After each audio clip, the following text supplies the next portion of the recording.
नमस्कार विद्यार्थी मित्रांनो, मी एजी पाटील आपल्या सर्वांचे आपल्या लाडक्या द एके अकॅडमी या युट्यूब चॅनलवर हृदयाच्या तळापासून स्वागत करीत आहे।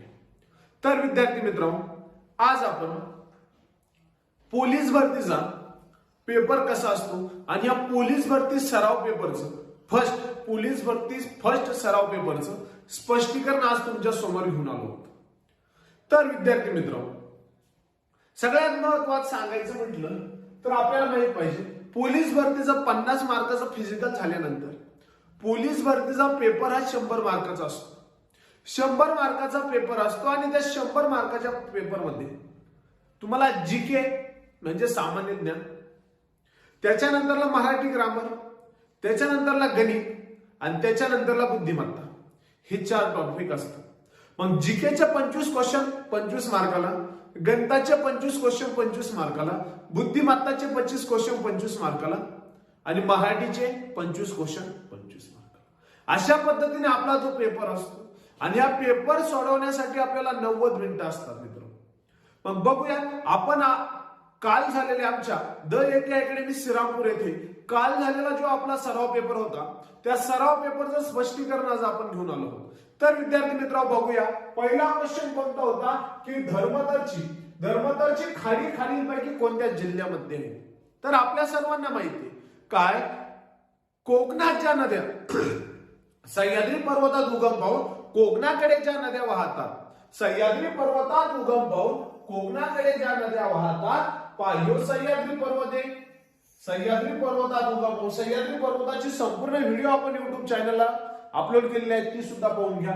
तर विद्यार्थी मित्रांनो, सह्याद्री पर्वतात उगम पावून ज्या नद्या पश्चिमेकडे वाहतात म्हणजे कोकणात वाहतात, सह्याद्री पर्वताच्या पश्चिमेला काय, कोकणात वाहतात। आणि आपल्याला माहिती महाराष्ट्राच्या पश्चिमेला आपल्याला एक समुद्र लागलेला आहे 720 किलोमीटरचा। किती किलोमीटरचा समुद्र आहे? 720 किमीचा समुद्र लागलेला आहे। ह्या कोकणाकडे वाहत जाणाऱ्या नद्या आणि तिकडून येणारा समुद्र, कोकणाकडच्या नद्या आणि समुद्र, पाय बघा नदी आली इकडून समुद्र आला, समुद्र नदी आणि समुद्र जिथे मिक्स झाला। आता पाय बघा सगळ्या कोकणातल्या नद्या अरबी समुद्रात जाऊन भेटल्या। आता पाय आता नदी वाहते मोकार जोरात, कारण तिकडल्या नद्या आखूड आहेत, अरुंद आहेत, कमी लांबीच्या। सर्वात मोठी उल्हास नदी कोकणातली।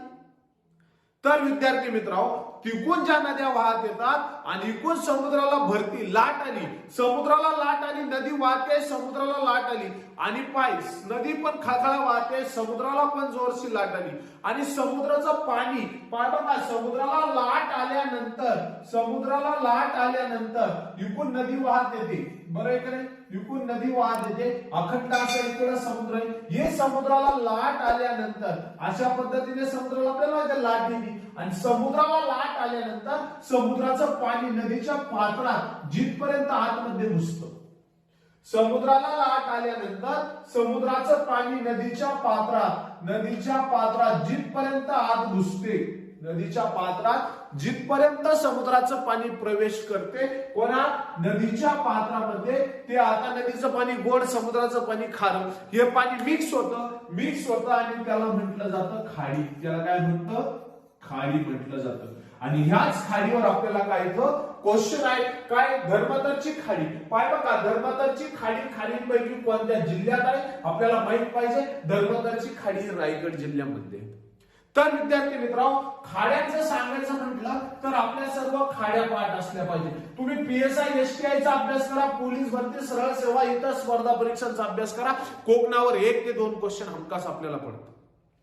तर विद्यार्थी मित्रांनो पहा काय, याचं उत्तर काय होतं? रायगड। तर आपल्याला खाड्या पाठ असल्या पाहिजे। मी तुम्हाला एका जिल्ह्याची खाडी सांगतोय, पहा का आता पालघर जिल्हा म्हटलं तर कोकणातील सर्वात उत्तरेकडचा जिल्हा आहे। पालघर जिल्ह्यामध्ये खाडी पाय तळासरीची, पाय बघा कसं सांगतो मी, तळासरी डहाणूवरून तळासरी डहाणूवरून दातीवरच्या वसईत गेली, तळासरी डहाणूवरून पुढे गेली, दातीवरच्या वसईत गेली, तळासरी डहाणूवरून दातीवरच्या वसईमध्ये गेली, तळासरी डहाणूवरून दातीवरच्या वसईमध्ये गेली। म्हणजे पालघर जिल्ह्यात खाडी तळासरीची, डहाणूची, दातीवरची, वसईची। मी तुम्हाला सांगितलं कोकणातील सर्वात लांब नदी उल्हास नदी. उल्हास नदीवर उल्हासची खाडी आहे. उल्हास नदी दोन प्रकारे आपलं पात्र तयार करते, उल्हासची खाडी आणि ठाण्याची खाडी. अशा काय ठाण्यामध्ये ही उल्हासची खाडी पालघर आणि ठाण्याच्या बॉर्डरवर आहे. ठाण्याची खाडी ठाण्यामध्ये. मनोरने मलाडची माहीम काढली. मनोरने मुंबई मधल्या खाड्या, मनोऱ्याने मलाडची माहीम काढली. मनोऱ्याची खाडी, मलाडची खाडी आणि माहीमची खाडी. त्याच्यानंतरला केळशी दाभोळे राजापूर मार्गे वनकोटला गेले. धर्मतर आणि रोया राजापूर मार्गे कुठे गेले? बनकोटला गेले. रायगडच्या केळशी दाभोळ्या जयगड पुढं रत्नागिरीमध्ये आणि शेवटला कालवीची कारली देवगडच्या आचार्याने कालवीची कारली तेरेखोला सोडली सिंधुदुर्ग. अशा पद्धतीने आपल्या खाड्या काय असल्या पाहिजे? पाठ असल्या पाहिजे. त्याच्यानंतरला पुढचा क्वेश्चन आता विद्यार्थी मित्रांनो, महाराष्ट्रात टिंबटिंब येथे विमानाचा कारखाना आहे. आपल्याला माहित पाहिजे महाराष्ट्रामधील जो द्राक्षाचा जिल्हा म्हणून प्रसिद्ध आहे, महाराष्ट्रामध्ये जो द्राक्षाचा जिल्हा म्हणून प्रसिद्ध आहे त्या जिल्ह्याचं नाव आहे बाबा नाशिक. महाराष्ट्रामधील द्राक्षाचा जिल्हा म्हणून आपण नाशिक या जिल्ह्याला ओळखतो. द्राक्षाचा जिल्हा म्हणून कोणाला ओळखतो? नाशिक जिल्ह्याला ओळखतो. आणि या नाशिक जिल्ह्यामध्ये ओझर येथे नाशिक जिल्ह्यात ओझर येथे विमानांचा कारखाना आहे. नाशिक जिल्ह्यातला पुढे विमानांचा कारखाना आहे ओझर येथे. मग विमानांचा कारखाना तू बघितला, मग तुला माहित असलं पाहिजे महाराष्ट्रामध्ये किती आंतरराष्ट्रीय विमानतळ आहेत. तर मित्रा महाराष्ट्रामध्ये 4 आंतरराष्ट्रीय विमानतळ आहेत. महाराष्ट्रातलं पहिलं आंतरराष्ट्रीय विमानतळ म्हणजे मुंबईचे आंतरराष्ट्रीय विमानतळ छत्रपती शिवाजी महाराज आंतरराष्ट्रीय विमानतळ. त्याच्यानंतरला महाराष्ट्राचं दुसरं आंतरराष्ट्रीय विमानतळ सांगायचं म्हटलं तर संभाजीराजे आंतरराष्ट्रीय विमानतळ संभाजीनगर ऑब्लिक औरंगाबाद ऑब्लिक संभाजीनगर आंतरराष्ट्रीय विमानतळ. तिसरं विमानतळ सांगायचं म्हटलं तर लोहगाव आंतरराष्ट्रीय विमानतळ तुला माहित असलं पाहिजे. आता ज्या विमानतळाचं पुनर्वसन करायचं चालू आहे लोहगाव आंतरराष्ट्रीय विमानतळ कुठे? पुण्यामध्ये आहे, हे तुला माहित असलं पाहिजे. त्याच्यानंतरला 4 नंबरचं आंतरराष्ट्रीय विमानतळ तुला माहित असलं पाहिजे. कोणतं? तर मित्रा डॉक्टर बाबासाहेब आंबेडकर आंतरराष्ट्रीय विमानतळ नागपूर. अशा पद्धतीने हे आंतरराष्ट्रीय विमानतळ आहेत मित्रा. त्याच्यानंतर 2017ला अहमदनगरला क्वेश्चन पडला. अहमदनगर पोलीसला 2017ला क्वेश्चन पडला. साईबाबा आंतरराष्ट्रीय विमानतळ खालीलपैकी कोणत्या शहराच्या नजदीक आहे? साईबाबा आंतरराष्ट्रीय विमानतळ खालीलपैकी कोणत्या तालुक्यात आहे, कोणत्या जिल्ह्यात आहे? आपल्याला असे पण क्वेश्चन पडतात मित्रांनो. त्याच्यामुळे हे विमानांचा अभ्यास करत असताना तुम्ही हे पुढे कोणकोणते महत्वाचे विमानतळ आहेत ते सुद्धा अभ्यासलं पाहिजे. त्याच्यानंतरला मित्रांनो पुढील महत्वाचा क्वेश्चन आहे काय? महात्मा फुले कृषी विद्यापीठ खालीलपैकी कोणत्या जिल्ह्यामध्ये आहेत? महात्मा फुले यांचं कृषी विद्यापीठ म्हटलं तर महाराष्ट्रातलं पहिलं कृषी विद्यापीठ आहे. महाराष्ट्रातलं पहिले कृषी विद्यापीठ आहे महात्मा फुले कृषी विद्यापीठ. या महात्मा फुले कृषी विद्यापीठाची स्थापना आहे मित्रांनो 1968-69 मध्ये. महात्मा फुले कृषी विद्यापीठ महाराष्ट्रातलं पहिलं कृषी विद्यापीठ असून ते अहमदनगर जिल्ह्यातील राहुरी तालुक्यामध्ये आहे. अहमदनगर जिल्ह्यातील राहुरी तालुक्यामध्ये मुळा डॅमच्या जवळचे काय? महात्मा फुले कृषी विद्यापीठ. महात्मा फुले कृषी विद्यापीठाची स्थापना 1968 पुढे येते अहमदनगर जिल्ह्यामध्ये. अहमदनगर जिल्ह्यामध्ये कृषी विद्यापीठ आहे. महाराष्ट्रामध्ये 4 कृषी विद्यापीठे मित्रांनो ते तुम्हाला माहित असलं पाहिजे. कोकण कृषी विद्यापीठ सावंत म्हणून आपण त्यांना ओळखतो. मराठवाडा कृषी विद्यापीठ पंजाबराव देशमुख कृषी विद्यापीठ आणि मित्रांनो काय तर आपलं महात्मा फुले कृषी विद्यापीठ. असे 4 कृषी विद्यापीठ ते आपल्याला माहित असलं पाहिजे. अहमदनगर कृषी आपलं याचं काय होतं? उत्तर होतं. त्याच्यानंतरला महाराष्ट्रातील सर्वात लहान राष्ट्रीय महामार्ग कोणता? मित्र आपल्या सर्वांना माहिती आहे महाराष्ट्रातला सर्वात मोठा राष्ट्रीय महामार्ग क्रमांक 6 असून तो राष्ट्रीय महामार्ग क्रमांक 6 मोठा सांगतोय. महाराष्ट्रात एकूण 18 राष्ट्रीय महामार्ग आहे मित्रा. महाराष्ट्रात किती राष्ट्रीय महामार्ग आहे? 18.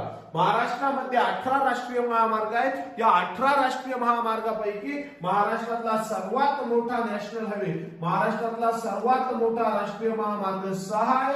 याची एकूण लांबी 831 किलोमीटर आहे. किती किमी आहे? 831 किलोमीटर या राष्ट्रीय महामार्गाची लांबी असून हा 6 राष्ट्रीय महामार्ग नंदुरबार पासून गोंदिया पर्यंत विस्तारलेला आहे. नंदुरबार पासून म्हणजे महाराष्ट्राच्या उत्तर तटावरून जाणारा राष्ट्रीय महामार्ग आहे. महाराष्ट्राच्या उत्तर तटावरून जाणारा हा राष्ट्रीय महामार्ग आहे. त्याची एकूण लांबी किती आहे? 6 किलोमीटर. आपले किती? 831 किलोमीटर. त्याच्यानंतर विचार करायचा म्हटलं तर महाराष्ट्रातील सर्वात लहान राष्ट्रीय महामार्ग कोणता आहे? तर महाराष्ट्रातील NH4 हा जुना क्रमांक आहे. NH4 जुना क्रमांक आहे. तर NH48 हा नवीन क्रमांक असलेला एक राष्ट्रीय महामार्ग आहे. 371 किलोमीटर लांबीचा हा राष्ट्रीय महामार्ग कोणता? NH4 NH48. आणि झालं काय बघा, NH4 ची सुरुवात झाली मुंबईपासून सुरुवात झाली आणि शेवट झाला चेन्नईला. चेन्नईला. मुंबई ते चेन्नई दरम्यान हा राष्ट्रीय महामार्ग कोणता?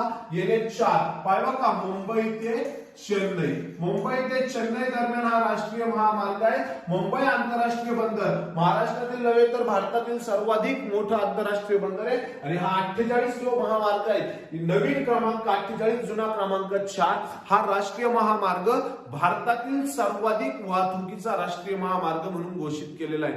भारतात सर्वाधिक कंटेनर वाहतूक राष्ट्रीय महामार्ग आहे. कारण मुंबई आणि चेन्नई मोठमोठे आंतरराष्ट्रीय दोन्ही बंदर आहेत. भारतामध्ये 13 आंतरराष्ट्रीय बंदर आहेत आणि भारतामध्ये टोटल 200 पेक्षा जास्त बंदर आहेत. आणि आंतरराष्ट्रीय किती मित्रा?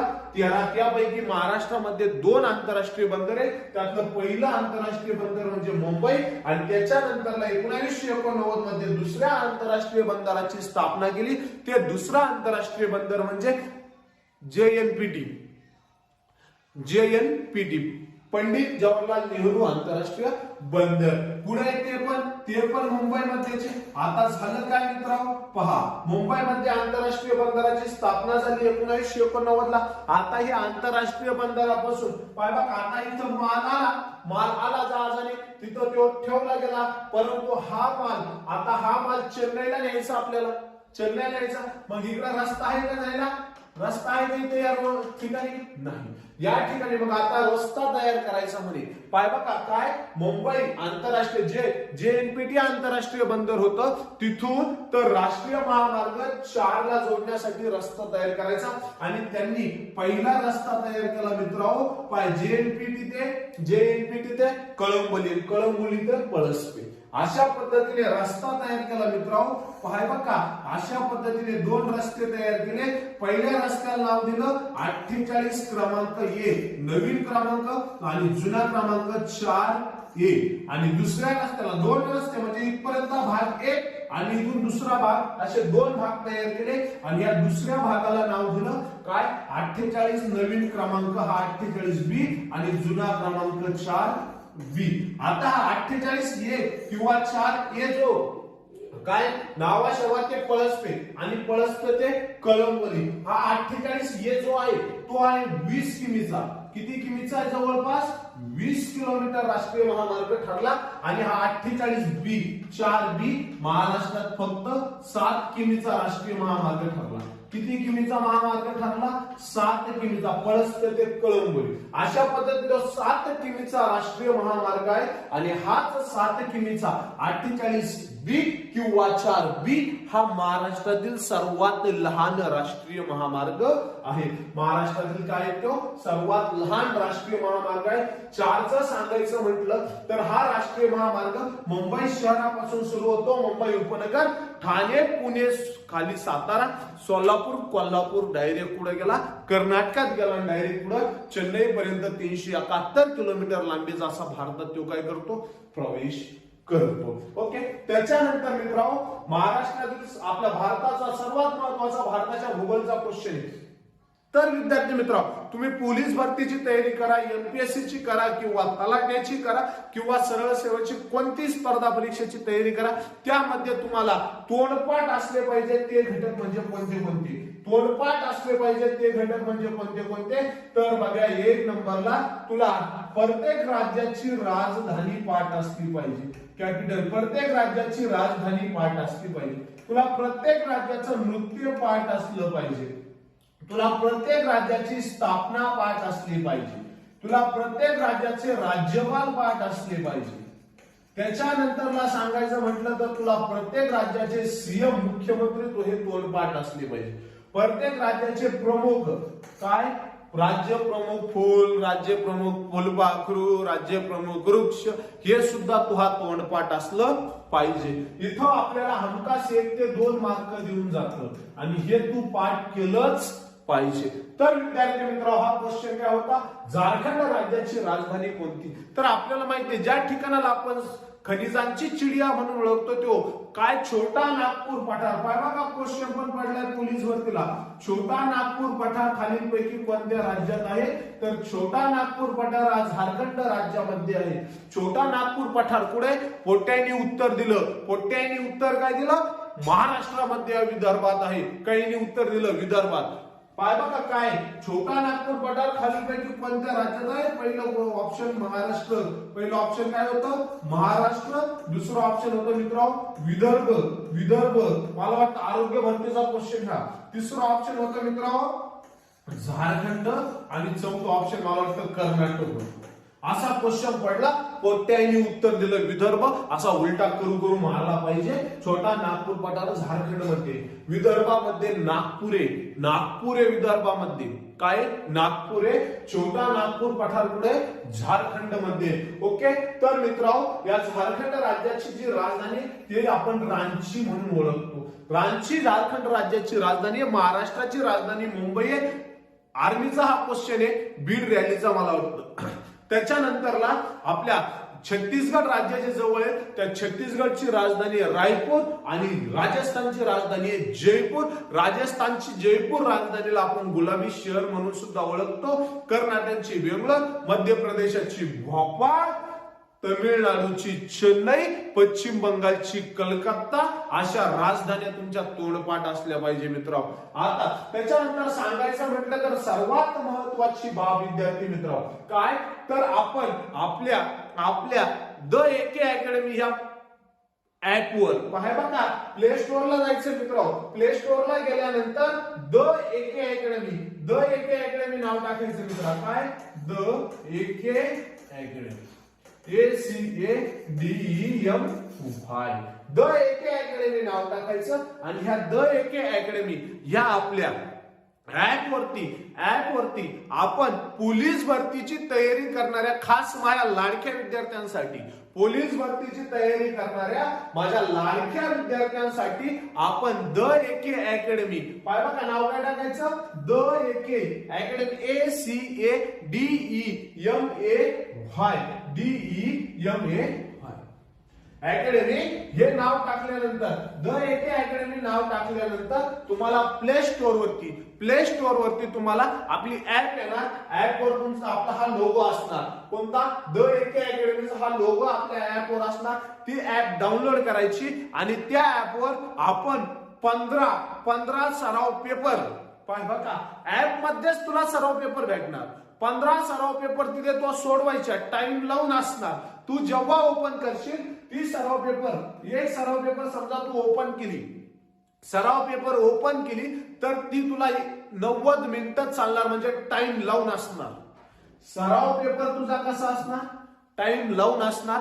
तिथं तू पेपर सबमिट केल्यानंतर तुला तुझा लगेच निकाल कळणार. पाहिजे का, दुसरी गोष्ट तुला तुझे लगेच मार्क कळणार. दुसरी गोष्ट तुला तुझे लगेच मार्क कळणार. तिसरी गोष्ट, पेपर झाल्यानंतर तुला स्पष्टीकरण सुद्धा व्हिडिओ मध्येच भेटणार. तिथंच स्पष्टीकरण सुद्धा तिथेच काय भेटणार आहे, व्हिडिओ मध्ये भेटणार आहे. जसं आपण स्पष्टीकरण घेतोय आता, तसं स्पष्टीकरण तुला तिथं व्हिडिओ मध्ये भेटणार.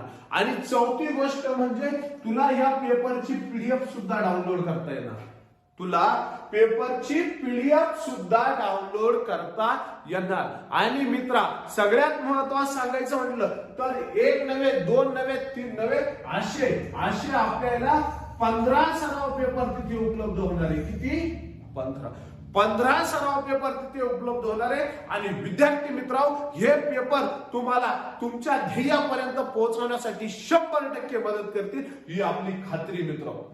पेपर स्पष्टीकरण 15 पेपर तुम्हाला तिथे उपलब्ध होणार. आणि सगळ्यात महत्वाचं सांगायचं म्हटलं तर ह्या 15 पेपरची आणि त्या व्हिडिओची फक्त फी तुम्हाला, पहा बघा, 100 रुपये फी होती, त्यात तुम्हाला 89% डिस्काउंट नाही दिला. काय दिलाय, 89% डिस्काउंट दिला आणि फी गेली फक्त 11 रुपये. फी किती तुला फक्त मित्रा 11 रुपये. फक्त 11 रुपयामध्ये तुला ते सराव पेपर उपलब्ध होणार आहे. किती रुपये? फक्त 11 रुपये. मग लवकर जाय आपल्या काय प्ले स्टोर वर जाय तो ह्या मोबाईलच्या आणि प्ले स्टोर वरून तू काय कर ऍप डाउनलोड कर आणि हे पेपर तू मिळव मित्रा. तुला 101% तुला त्या पेपरचा फायदा होणार म्हणजे होणार. आणि काही प्रॉब्लेम असेल तर आपला मोबाईल नंबर घे 93 70 70 66 79. परत सांगतो 93 70 70 66 79 90 67 05 14 04. 93 70 70 66 79 90 67 05 14 04 ह्या मोबाईल नंबरवर तू काही कॉन्टॅक्ट पण करू शकतो. पुढचा क्वेश्चन आहे काय? विद्युत प्रवाह कोणत्या परिमाणामध्ये मोजतात? तर अँपियर मध्ये विद्युत प्रवाह मोजला जातो. तुला माहित असलं पाहिजे. व्होल्टामध्ये काय मोजतात? वॅट, कॅलरी, ऊर्जा मोजण्यासाठी काय वापरतात हे सगळं आपल्याला माहित असलं पाहिजे. दोन्ही प्रवाह मोजण्यासाठी काय वापरतात याच्यावर सुद्धा काय क्वेश्चन पडतो. सूर्यमालेतील सर्वात मोठा ग्रह कोणता? सूर्यमालेतील सर्वात मोठा ग्रह मित्रांनो गुरु. मग सूर्याच्या जवळचा ग्रह कोणता? सर्वात लांबचा नेपच्यून आहे. मग सर्वात मोठा कोणता? कुठं वातावरण आढळतं? कोणाला सगळ्यात जास्त कडे आहेत? आपल्याला हे सर्व माहित असलं पाहिजे. शनी या ग्रहाला सर्वात जास्त काय आहे? कडे आहेत. अख्ख्या ग्रहाची साखळी आपली काय पाहिजे? पाठ असली पाहिजे. भारतात रेल्वे कोणत्या गव्हर्नरच्या काळात सुरू झाली? तर भारी क्वेश्चन आहे मित्र. भारतात रेल्वे सुरू केली. मग पाहाय तुला आजची हिस्ट्री सांगणार मी. काय तारीख होती? 16 एप्रिल 1853 साल. 16 एप्रिल 1853 साल. 16 एप्रिल 1853 मध्ये 16 एप्रिल 1853 मध्ये नाव काय बघा आता 1848 मध्ये भारतात गव्हर्नर आलता.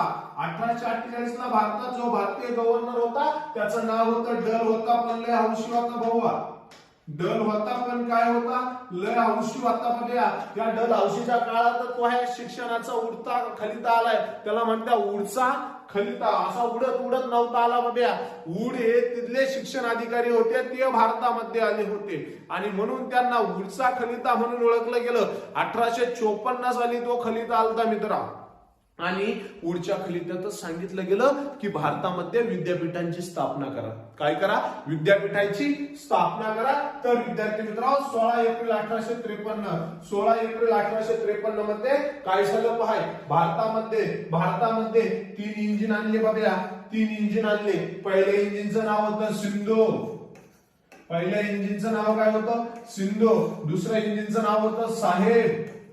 सिंधू साहेब. आणि तिसऱ्या इंजिनचं नाव होतं सुलतान.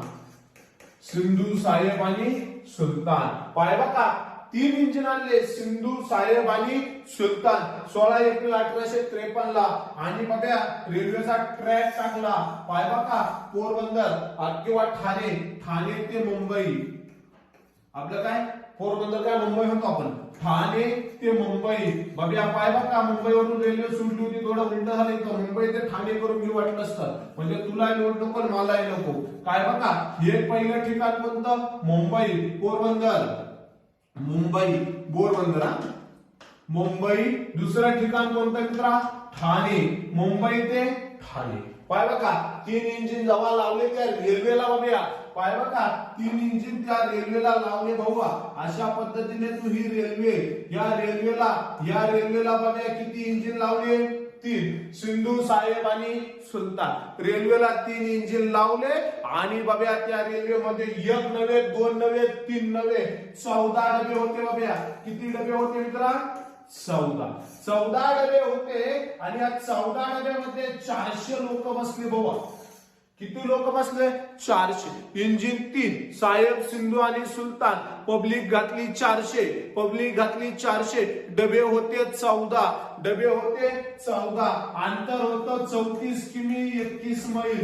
34 किमीचं अंतर मग पाहिलं का आता इकडून रेल्वे सुटली मुंबईवरून रेल्वे सुटल्यानंतर काय म्हणत्या भारतीय लोक, बघा बघा बघा कशी धावती या साहेबाची गाडी, बघा बघा बाबा कशी दिसती या साहेबाची गाडी, कशी दिसती या साहेबाची गाडी न बिना बैलाची धावती या, बघा बघा कशी दिसती या साहेबाची गाडी न बिना बैलाची धावती या. अशी कोळशावरची रेल्वे सुरू झाली कधी 16 एप्रिल 1853 कुणी सुरू केली, डल हाऊसीनं. त्याच्यानंतरला भारतात पहिली इलेक्ट्रॉनिक रेल्वे सुरू झाली मित्रा 1925 ला. भारतात पहिली इलेक्ट्रॉनिक रेल्वे कधी सुरू झाली, 1925 ला. त्याच्यानंतरला भारतात सर्वात वेगवान रेल्वे आता कोणती आपल्याला माहिती आहे, ट्रेन 18. कोणती, train 18, Vande Bharat express railway. आपली काय, ट्रेन 18 सर्वात वेगवान रेल्वे मित्रा. 180, 210, 180 बंग बंग बंग बंग बंग. भारतामध्ये 18 रेल्वेचे झोन आहे. पुढे क्वेश्चन आहे त्याच्यावर. भारतामध्ये 18 रेल्वेचे झोन आणि एक मेट्रो रेल्वे झोन असे 19 रेल्वे झोन. भारतातलं 18 रेल्वे झोन आपले पार्ट असले पाहिजे. सेंट्रल रेल्वे म्हणून आपण मुंबईला ओळखतो, उत्तर रेल्वे म्हणून आपण दिल्लीला ओळखतो. महाराष्ट्रातील सर्वात मोठं रेल्वे स्टेशन दौंड आहे. भारतामधलं सर्वात मोठं रेल्वे स्टेशन आहे कोणतं, गोरखपूर. उत्तर प्रदेशातलं महाराष्ट्र एक्सप्रेस कोल्हापूर ते गोंदियामध्ये धावते. महाराष्ट्र एक्सप्रेस कोल्हापूर ते गोंदियामध्ये. कुरुगुड्डी सर्वात मोठं. ते सगळं आपलं काय असलं पाहिजे, पाठ असलं पाहिजे. असं आपल्याला तिथं क्वेश्चन पडतो. भारतात एकूण किती केंद्रशासित प्रदेश आहे, तर मित्रा मागच्याच उत्तर कळलं तुला काय होतं, डलहौसी. भारतात एकूण 8 केंद्रशासित प्रदेश आहे मित्रा. किती, 8. आता काय झालं बघ, जेव्हा इंग्रज भारतात होते 1947 पर्यंत इंग्रज भारतात होते, आले होते 1608 ला. इंग्रज भारतात आले कधी, 1608 ला. गेले कधी, 1947 ला. 1608 पासून 1947 पर्यंत इंग्रज भारतामध्ये होते मित्रा. आणि तू म्हणतो इंग्रजांनी भारतात 150 वर्ष राज्य केलं. अबे कसं काय 150 वर्ष राज्य केलं रे. 1608 ला आला, 1947 ला गेला आणि तो हे 150 वर्ष राहिलेच पुढं. ओके, तर पहिला कॅप्टन हॅकिंग्स नावाचा व्यक्ती भारतामध्ये आला. 1 करोड रुपयाचा क्वेश्चन, कोण बनेगा करोडपती, भारत में आने वाला पहला इंग्रज अधिकारी कौन था, अबे कॅप्टन हॅकिंग्स था ना रे. काय भारी होतं, मी असतो तर घेतलंच असतं. तर चला 1608, 1947. जेव्हा इंग्रज भारतात होते तेव्हा इंग्रजांनी भारतात जे प्रदेश स्थापन केले त्याला म्हणतात चीफ कमिशनरचा प्रदेश. काय म्हटलं जातं, चीफ कमिशनरांचा प्रदेश. हे चीफ कमिशनरांचे प्रदेश भारत स्वतंत्र झाल्यानंतर केंद्रशासित प्रदेश बनले. काय बनले, केंद्रशासित प्रदेश बनले. केंद्रशासित प्रदेश म्हणजे असा केंद्र भाग की ज्याच्यावर पूर्णपणे केंद्र सरकारचं नियंत्रण असतं. भारतामध्ये आज रोजी असे 8 केंद्रशासित प्रदेश आहे. 8 केंद्रशासित प्रदेशापैकी सर्वात मोठा केंद्रशासित प्रदेश आहे लडाख. सर्वात मोठा केंद्रशासित प्रदेश आहे लडाख. त्याच्यानंतरचा सर्वात छोटा केंद्रशासित प्रदेश आहे दिग्गज. त्याच्यानंतरला 8 केंद्रशासित प्रदेशापैकी 3 केंद्रशासित प्रदेशांमध्ये मुख्यमंत्री असायला पाहिजे अशी तरतूद केली. परंतु वर्तमानमध्ये 2च केंद्रशासित प्रदेशांमध्ये मुख्यमंत्री, एक दिल्लीचे केजरीवाल साहेब आणि पॉंडिचेरीचे वीरंगनम स्वामी. पॉंडिचेरी. अशा पद्धतीने याच केंद्रशासित प्रदेशांमध्ये मुख्यमंत्री आहेत. 6 केंद्रशासित प्रदेशांमध्ये मुख्यमंत्री नाहीत. 6 केंद्रशासित प्रदेशांमध्ये मुख्यमंत्री नाहीत. जम्मू काश्मीरमध्ये मुख्यमंत्र्याचं पद दिलेलं आहे परंतु तिथं मुख्यमंत्री नियुक्त केलेला नाही. जम्मू काश्मीरची घटना 370 वगळण्यात आली. जम्मू काश्मीरसाठी विशेष कलम कोणता होता, 370 होता. सर्वाधिक लोकसंख्या असणारा केंद्रशासित प्रदेश म्हटलं तर दिल्ली आपलं उत्तर आहे. दिल्ली असा केंद्रशासित प्रदेश आहे तिथं स्वतःच उच्च न्यायालय आहे. त्याच्यानंतरला जम्मू काश्मीरमध्ये सुद्धा आहे. त्याच्यानंतरला दिल्ली ही भारताची राजधानी असणारे एक केंद्रशासित प्रदेश म्हणून ओळखला जातो. चंदीगड हरियाणा आणि पंजाबची राजधानी असणारा केंद्रशासित प्रदेश म्हणून ओळखला जातो. अंदमान निकोबार बेट येथे, अंदमान निकोबार बेट या केंद्रशासित प्रदेशामध्ये सेल्युलर जेल होती. तिथं इंग्रजांची काळ्या पाण्याची जेल म्हणून ओळखली जाते. लॉर्ड मिओची हत्या तिथंच पठाणानं भांड घासून चाकू तयार करून केली मित्रांनो. त्याच्यानंतर चला पुढे भारतीय सर्वोच्च न्यायालय कुठे आहे, तर विद्यार्थी मित्रांनो पीएसआय चा क्वेश्चन तुम्हाला आठवत असेल, जर पाहिला असेल तर काय 2018 मध्ये 2018 मध्ये PSI ला क्वेश्चन पडला. 1774 मध्ये इंग्रजांनी भारतात जे सर्वोच्च न्यायालय स्थापन केलं ते खालीलपैकी कोणत्या कायद्याने केलं? तर विद्यार्थी मित्रांनो, 1608 ला इंग्रज भारतात आले. इंग्रजांनी भारतात आल्यानंतर पाय बघा पहिलं युद्ध केलं 1757चं प्लासीचं युद्ध, 1764चं बक्सरचं युद्ध, 1765चा काय संधी. त्याच्यानंतरला मित्रांनो आता ब्रिटिश ईस्ट इंडिया कंपनीचा प्रसार वाढायला लागला. ब्रिटिश ईस्ट इंडिया कंपनीचा प्रसार वाढायला लागला आणि ब्रिटिश ईस्ट इंडिया कंपनीवर नियंत्रण ठेवण्यासाठी 1773चा पहिला ऍक्ट तयार केला. ब्रिटिश ईस्ट इंडिया कंपनीवर नियंत्रण ठेवण्यासाठी 1773चा पहिला कायदा तयार केला. त्या कायद्याचं नाव होतं रेग्युलेटिंग्स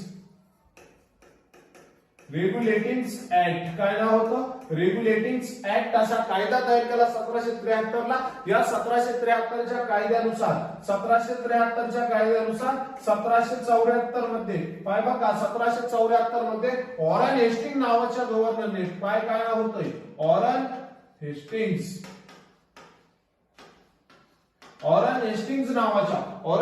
नावाच्या गव्हर्नरने 1774 मध्ये कलकत्ता येथे पाय बघा मित्रा, कुठं? कलकत्ता येथे. पहिली इंग्रजांची राजधानी कलकत्ताच होती दिल्लीच्या आधी. कलकत्ता येथे 1774 मध्ये कलकत्ता येथे भारतातलं पहिलं सर्वोच्च न्यायालय स्थापन केलं. कलकत्ता येथे भारतातलं पहिलं काय स्थापन केलं? सर्वोच्च न्यायालय. कधी? 1774 मध्ये. 1774 मध्ये कलकत्ता येथे भारतातलं पहिलं सर्वोच्च न्यायालय स्थापन झालं. या सर्वोच्च न्यायालय स्थापन केल्यानंतर कलकत्ता येथे भारतातलं पहिलं सर्वोच्च न्यायालय स्थापन केल्यानंतर झालं काय? झालं असं की सर्वोच्च न्यायालय स्थापन झालं. नाव होतं काय? तर सर इलिझा इम्पे. काय नाव होतं? Sir Elijah Impey. हे इम्पे यांचे क्लासमेट. इम्पे काय होते? क्लासमेट होते, कॉलेज फ्रेंड होते. हा तर मित्रांनो आता झालं काय बघ, 1911 आपल्या सर्वांना माहितीये 1911 राजा पंचमचे भारतात आगमन झाले. 1911 राजा पंचमचे भारतात आगमन झाले आणि या राजा पंचमच्या स्वागतासाठी 1911 मध्ये पाय बघा राजा पंचमच्या स्वागतासाठी 1911 मध्ये भारतात ना हार आणला, ना ढोल आणला, ना हार ना ढोल ना पेढे. तर राजा पंचम यांच्या स्वागतासाठी काय तयार केलं? तर कमान बांधली मित्रांनो. काय बांधली? कमान. आणि त्या कमानला नाव दिलं गेटवे ऑफ इंडिया. काय नाव दिलं? Gateway of India. आणि ही कमान बांधली कुठं बांधल्या? तर मुंबईमध्ये. कुठं बांधली? मुंबई. म्हणून आपण म्हणतो गेटवे ऑफ इंडिया कुठे? मुंबई.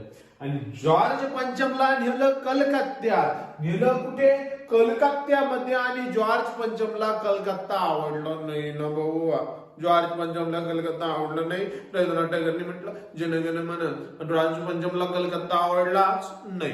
जॉर्ज पंचमला कलकत्ता नाही आवडला, मला काही इथं करमाना म्हणे. आणि मग चलो दिल्ली. चलो दिल्ली घोषणा केली महात्मा गांधी यांनी. जॉर्ज पंचम कलकत्त्यावरून दिल्लीला गेले. कुठे गेले बाबा? 1911 दिल्लीला गेले. दिल्ली जॉर्ज पंचमला खूप आवडली. दिल्ली काय झाली? खूप आवडली. मग जॉर्ज पंचम म्हणतो आजपासून पाय बघा डिसेंबर 1911 मध्ये आजपासून दिल्ली भारताची राजधानी असेल म्हणे. काय म्हटला? 1911 ला दिल्ली भारताची काय असेल? राजधानी असेल. आणि 1911 पासून दिल्ली भारताची काय बनली? राजधानी बनली. 1911 पासून दिल्ली भारताची राजधानी बनली. कलकत्ता सर्वोच्च न्यायालय 1911 ला ट्रान्सफर. चलो ट्रान्सफर कुठं? दिल्ली. गव्हर्नर 1911 ला ट्रान्सफर कुठं? दिल्ली. कलकत्त्यावरून 1911 ला मुख्यालय कुठे गेलं? सर्वोच्च न्यायालयाचं दिल्लीला.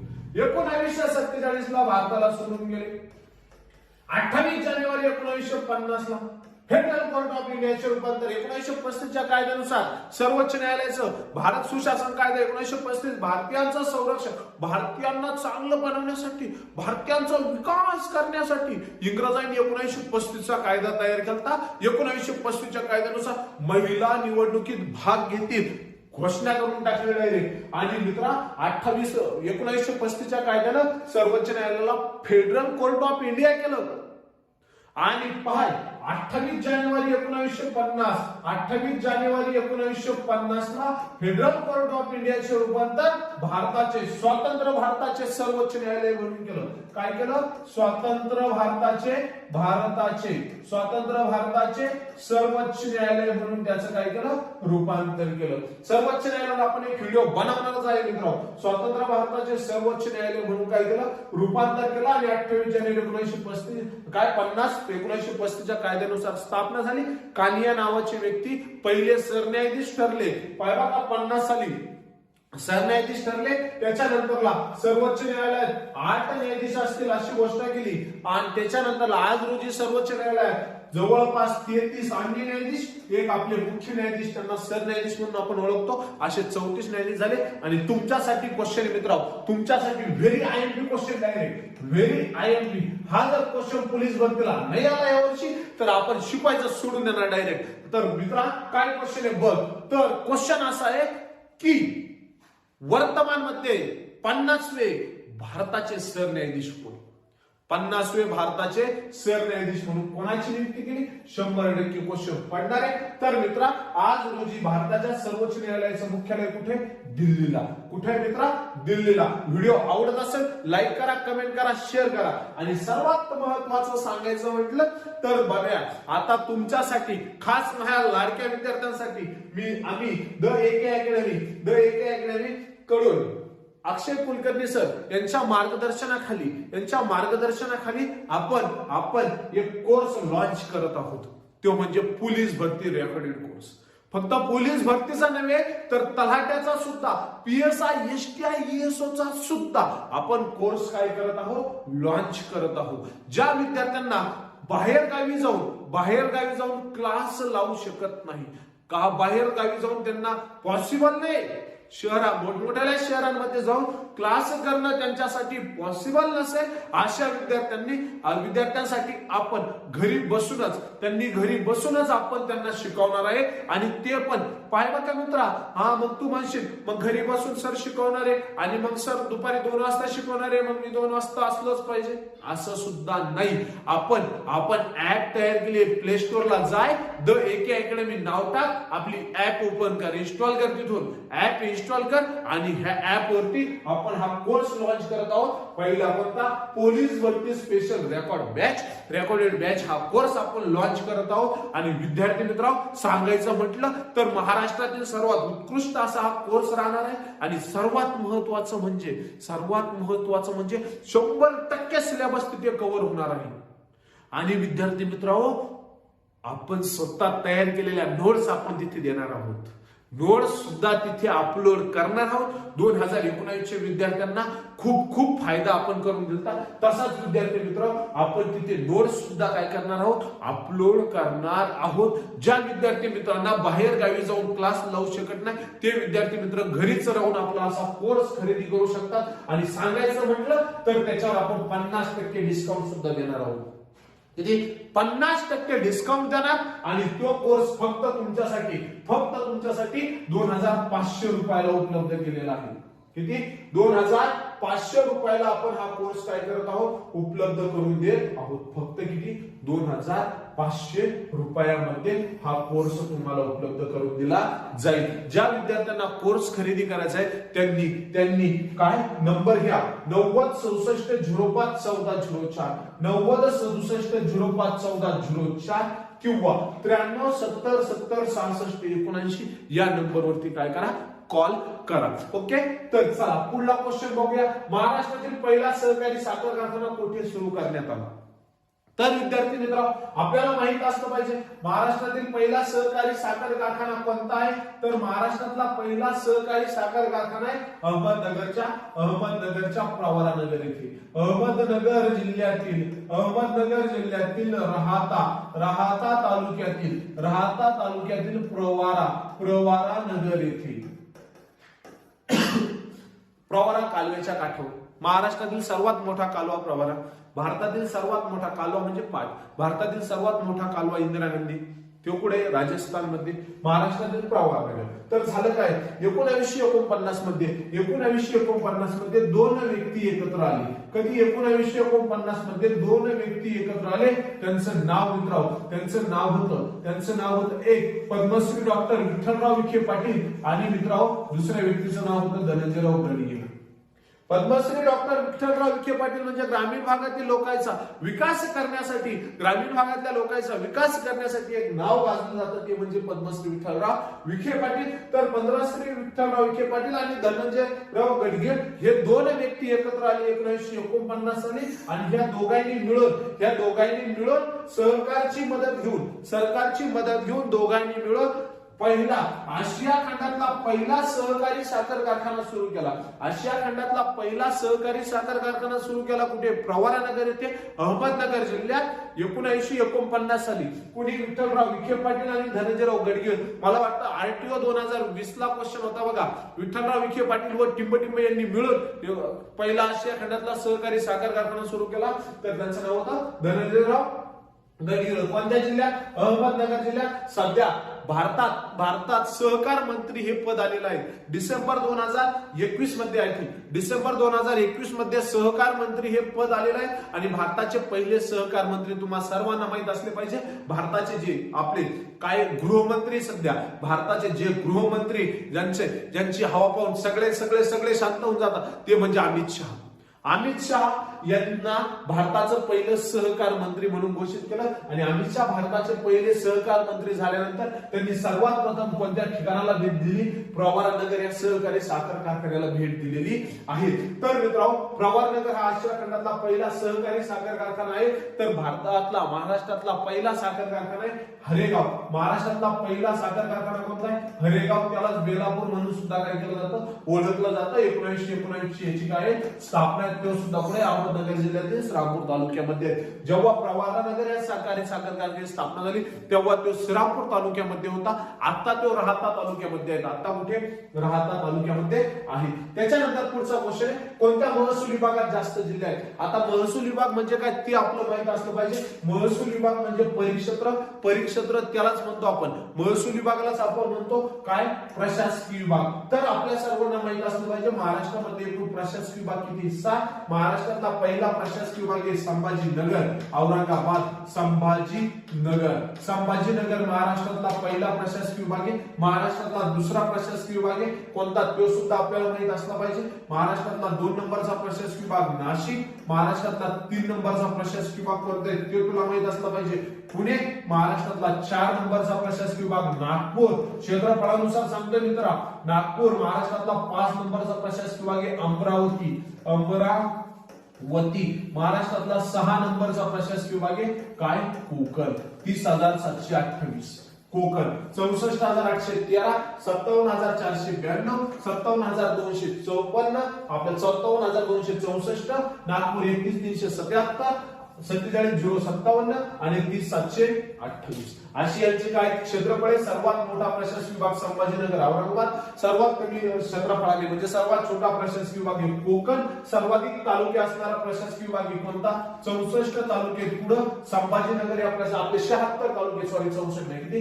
76 तालुके आणि संभाजीनगर प्रशासकीय विभागात जवळपास 8 जिल्हे आहेत. त्याच्यानंतर नाशिक प्रशासकीय विभागात 5 जिल्हे आहेत. नाशिक प्रशासकीय विभागात 54 तालुके आहेत. पुणे प्रशासकीय विभागात 5 जिल्हे आहेत. पुणे प्रशासकीय विभागात 58 तालुके आहेत. नागपूर प्रशासकीय विभागामध्ये 64 तालुके आहेत. 6 जिल्हे आहेत. अमरावती प्रशासकीय विभागामध्ये 56 तालुके आहेत. 5 जिल्हे आहेत.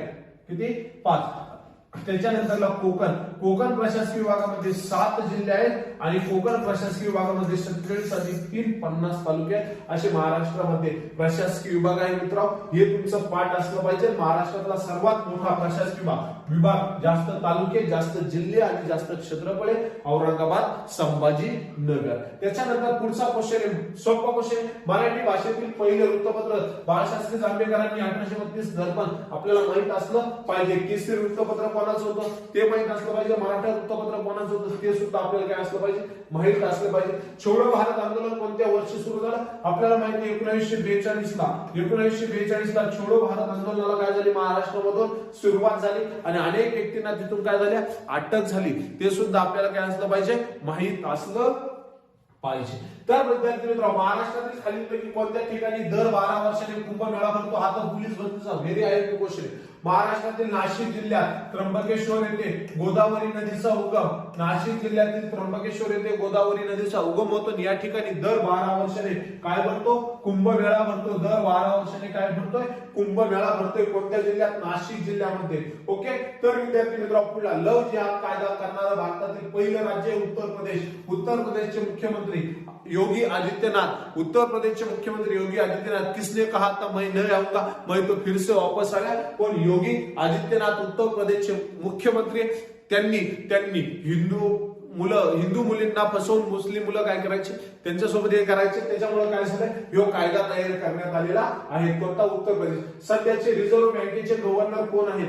सध्याचे रिझर्व्ह बँक. आता रिझर्व्ह बँक म्हटलं तर आपल्याला माहित असलं पाहिजे, रिझर्व्ह बँक ऑफ इंडियाची स्थापना झाली 1 एप्रिल 1935 ला. कधी स्थापना झाली? 1 एप्रिल 1935. 1 एप्रिल 1935 ला रिझर्व्ह बँक ऑफ इंडियाची स्थापना झाली. या 1 एप्रिल 1935 च्या रिझर्व्ह बँक ऑफ इंडिया मध्ये रिझर्व्ह बँक ऑफ इंडियाची स्थापना 1 एप्रिल 1935. 1 एप्रिल 1935 ला रिझर्व्ह बँक ऑफ इंडियाची स्थापना झाली कलकत्त्याला. स्थापना कुठे झाली? कलकत्ता येथे. पश्चिम बंगालची सध्या राजधानी ही वेस्ट बंगाल. मुख्यमंत्री ममताताई बॅनर्जी. बघा, ममताताई बॅनर्जी. सर्वाधिक तांदूळ उत्पादक राज्य आहे कोणतं? पश्चिम बंगाल. ते तुला माहित असलं पाहिजे. त्याच्यानंतरला बघा, कलकत्त्यात स्थापना झाली 1 एप्रिल 1935 ला. आरबीआय कायदा, आरबीआय ऍक्ट 1934 आहे. RBI act कधीचा? 1934 आहे. त्याच्यानंतरला तुला माहित असलं पाहिजे काय? तर आरबीआय ऍक्ट 1934. डॉक्टर बी आर आंबेडकर यांनी एक पुस्तक लिहिलं होतं, द प्रॉब्लेम ऑफ रुपी. त्यामध्ये सुद्धा भारताच्या मध्यवर्ती बँक असावी अशी घोषणा त्यांनी केलेली होती. आता झालं काय? स्मिथ नावाचा आरबीआयचा पहिला गव्हर्नर होता. आरबीआयचे 1934 चे पहिले गव्हर्नर कोण होते? स्मिथ. 5 नंबरला काय झालं? आरबीआयचे पहिले गव्हर्नर होते स्मिथ नंतर बघा, त्याच्यानंतर टेलर नावाची व्यक्ती दुसरे गव्हर्नर बनले 1937 ला. 1937 ला टेलर नावाचे दुसरे गव्हर्नर बनले. आणि या टेलर गव्हर्नरच्या काळात या 1937 मध्ये आरबीआयचं स्थलांतर झालं मुंबईला. आरबीआयचं स्थलांतर कुठे झालं? मुंबईला. कधी? 1937 ला. आरबीआयची स्थापना कुठे झाली? महत्वाचा क्वेश्चन आहे. कलकत्त्याला. आरबीआयचं स्थलांतर कुठे झालं? मुंबईमध्ये. आरबीआयचं स्थलांतर झालं मुंबईमध्ये. आणि मित्रांनो, आज रोजी आरबीआय कुठे आहे? मुंबईला आहे. आज सुद्धा आरबीआयचं मुख्यालय कुठे आहे? मुंबईला आहे. ते तुला माहित असलं पाहिजे. त्याच्यानंतरला सर्वात महत्वाचा, आज रोजी आरबीआयचं मुख्यालय मुंबईला आहे.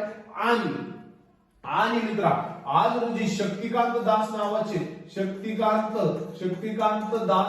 व्यक्ती आरबीआयचे काय आहे? गव्हर्नर आहे.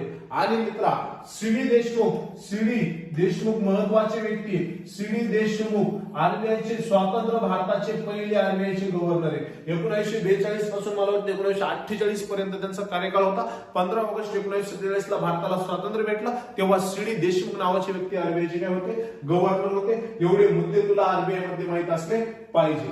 ग्रँड ट्रँक रोड राष्ट्रीय महामार्ग कोणत्या 2 शहरांना जोडतो? तर आपल्याला माहित असलं पाहिजे 1526 मध्ये बघा, बाबर आणि मुघल आपला कोण? इब्राहिम लोधी यांच्यामध्ये भयंकर युद्ध झालं. बाबर आणि इब्राहिम लोधी यांच्यामध्ये भयंकर युद्ध झालं. त्या युद्धाला म्हणतात पानिपत फर्स्ट युद्ध. पानिपतचे पहिले युद्ध बाबर आणि इब्राहिम लोधी मध्ये झालं. इब्राहिम लोधींचा पराभव झाला, बाबरचा विजय झाला. इब्राहिम लोधी मृत्यू पावले. आणि 1526 मध्ये बाबरने मुघल सत्तेची स्थापना केली. पुढे दिल्लीला. बाबरने मुघल सत्तेची स्थापना केली दिल्लीला. 1530 मध्ये बाबरचा मृत्यू झाला.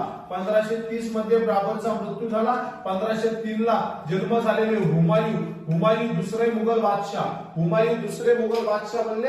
आणि मित्रांनो, 1540 मध्ये हुमायूं आणि शेरशाह सूरी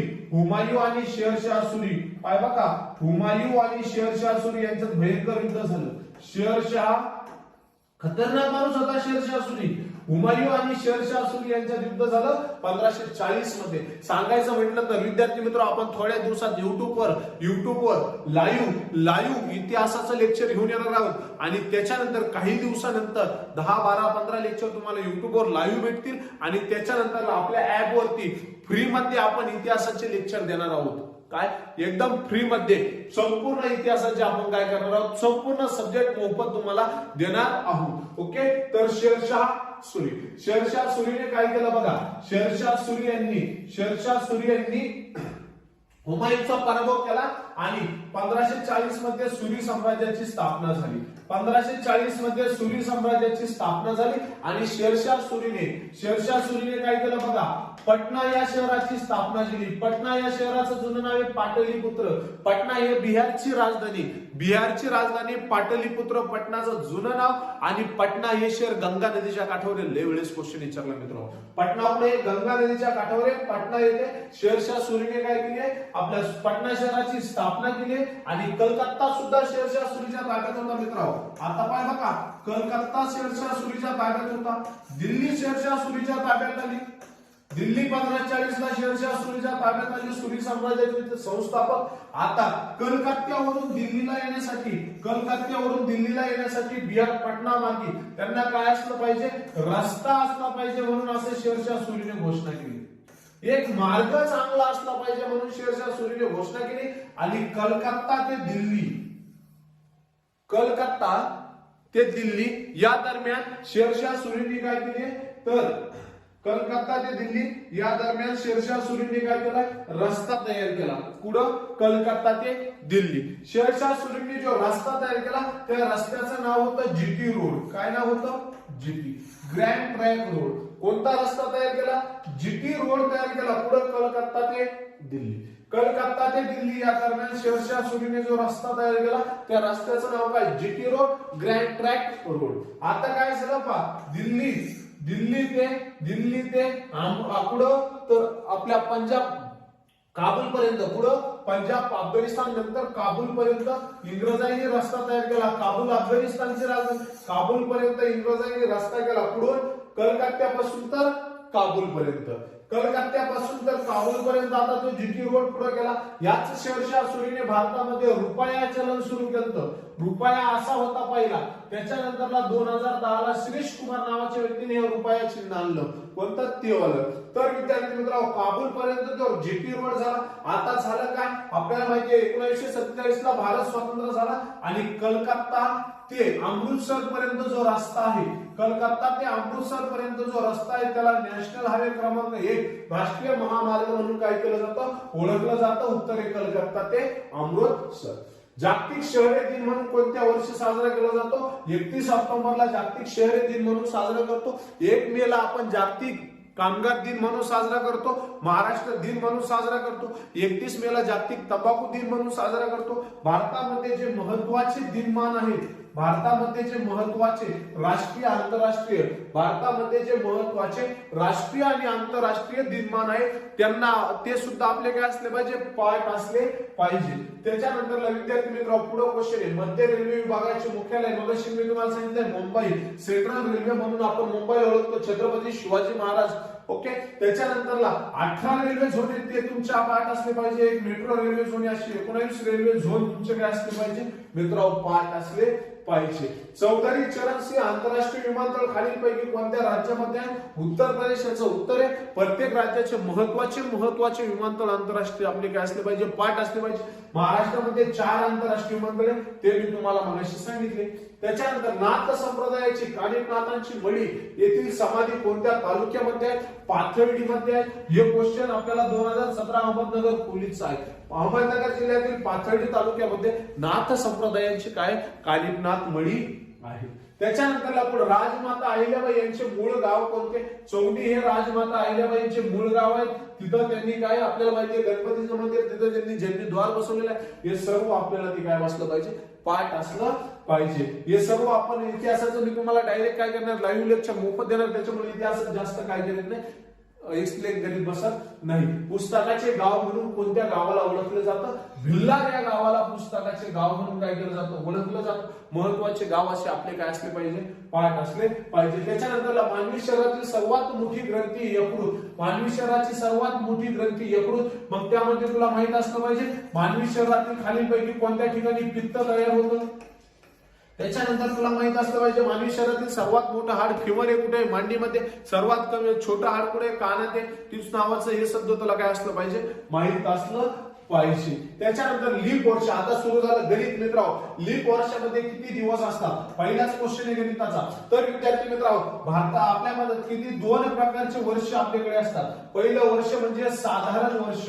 2 प्रकारचे वर्ष आपल्याकडे असतात, साधारण वर्ष आणि दुसरं म्हणजे लीप वर्ष. 2 प्रकारचे वर्ष आपल्याकडे असतात, साधारण वर्ष आणि लीप वर्ष. साधारण वर्षामध्ये 365 दिवस असतात. साधारण वर्षामध्ये 365 दिवस असतात आणि लीप वर्षामध्ये 366 दिवस असतात. साधारण वर्षात 365 दिवस आणि लीप वर्षामध्ये 366 दिवस असे 2 प्रकारचे वर्ष काय आपल्याकडे आहेत. साधारण वर्षाला साधारण वर्ष हे पाहिलं का 3 वर्ष सलग आणि लीप वर्ष हे 4थ्या वर्षी येतं. लीप वर्ष कुणाला म्हणावं? ज्याला आपण 4 ने भागतो. ज्याला आपण काय करतो? 4 ने भागतो. ज्या वर्षाला आपण 4 ने भाग केल्यानंतर सरळ सरळ भाग जातो त्याला आपण काय म्हणायचं? लीप वर्ष असं म्हणायचं. त्याला आपण काय म्हणतो? लीप वर्ष म्हणतो. कोणाला? ज्याला 4 ने काय जातो? भाग जातो. आणि लीप वर्षामध्ये एकूण दिवस किती असतात? 366 दिवस असतात. तर विद्यार्थी मित्रांनो पुढला क्वेश्चन आहे. एका संख्येच्या 28.5% बरोबर 3420 3420 आहे.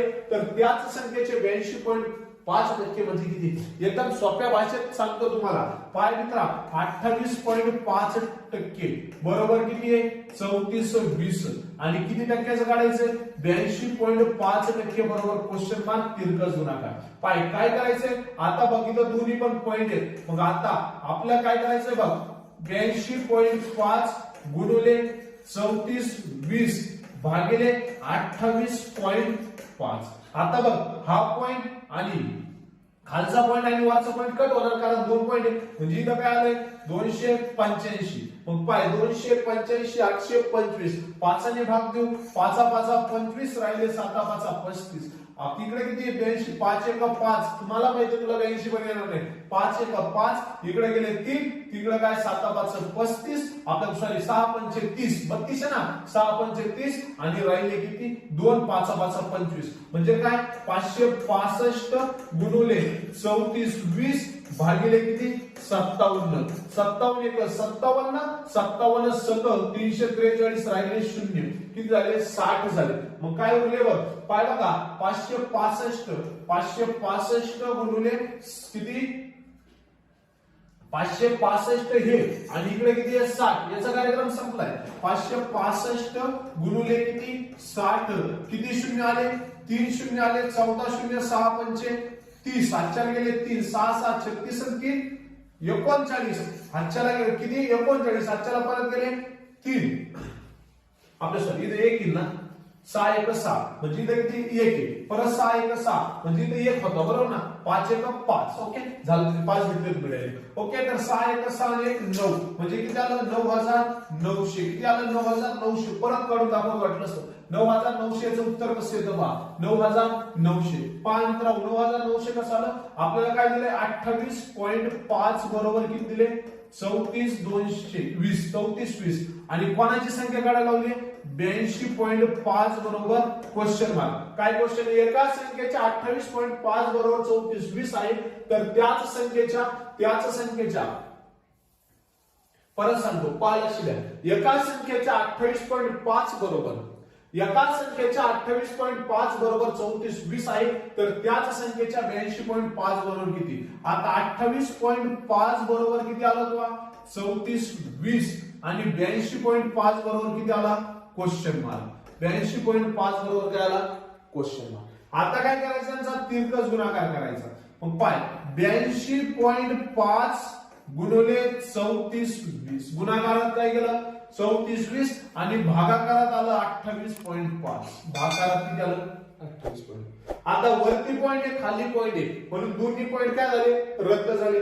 5ने भाग देऊ आपण 285 आणि 825 ला, कारण एकक स्थानी किती आहे 5 आहे. 5 आणि 0 ज्या ज्या संख्येचे एकक स्थानी असेल त्याला 5 ने 100% भाग जातो आपल्याला माहिती. मग पाय बरं 5 किती झाले 25.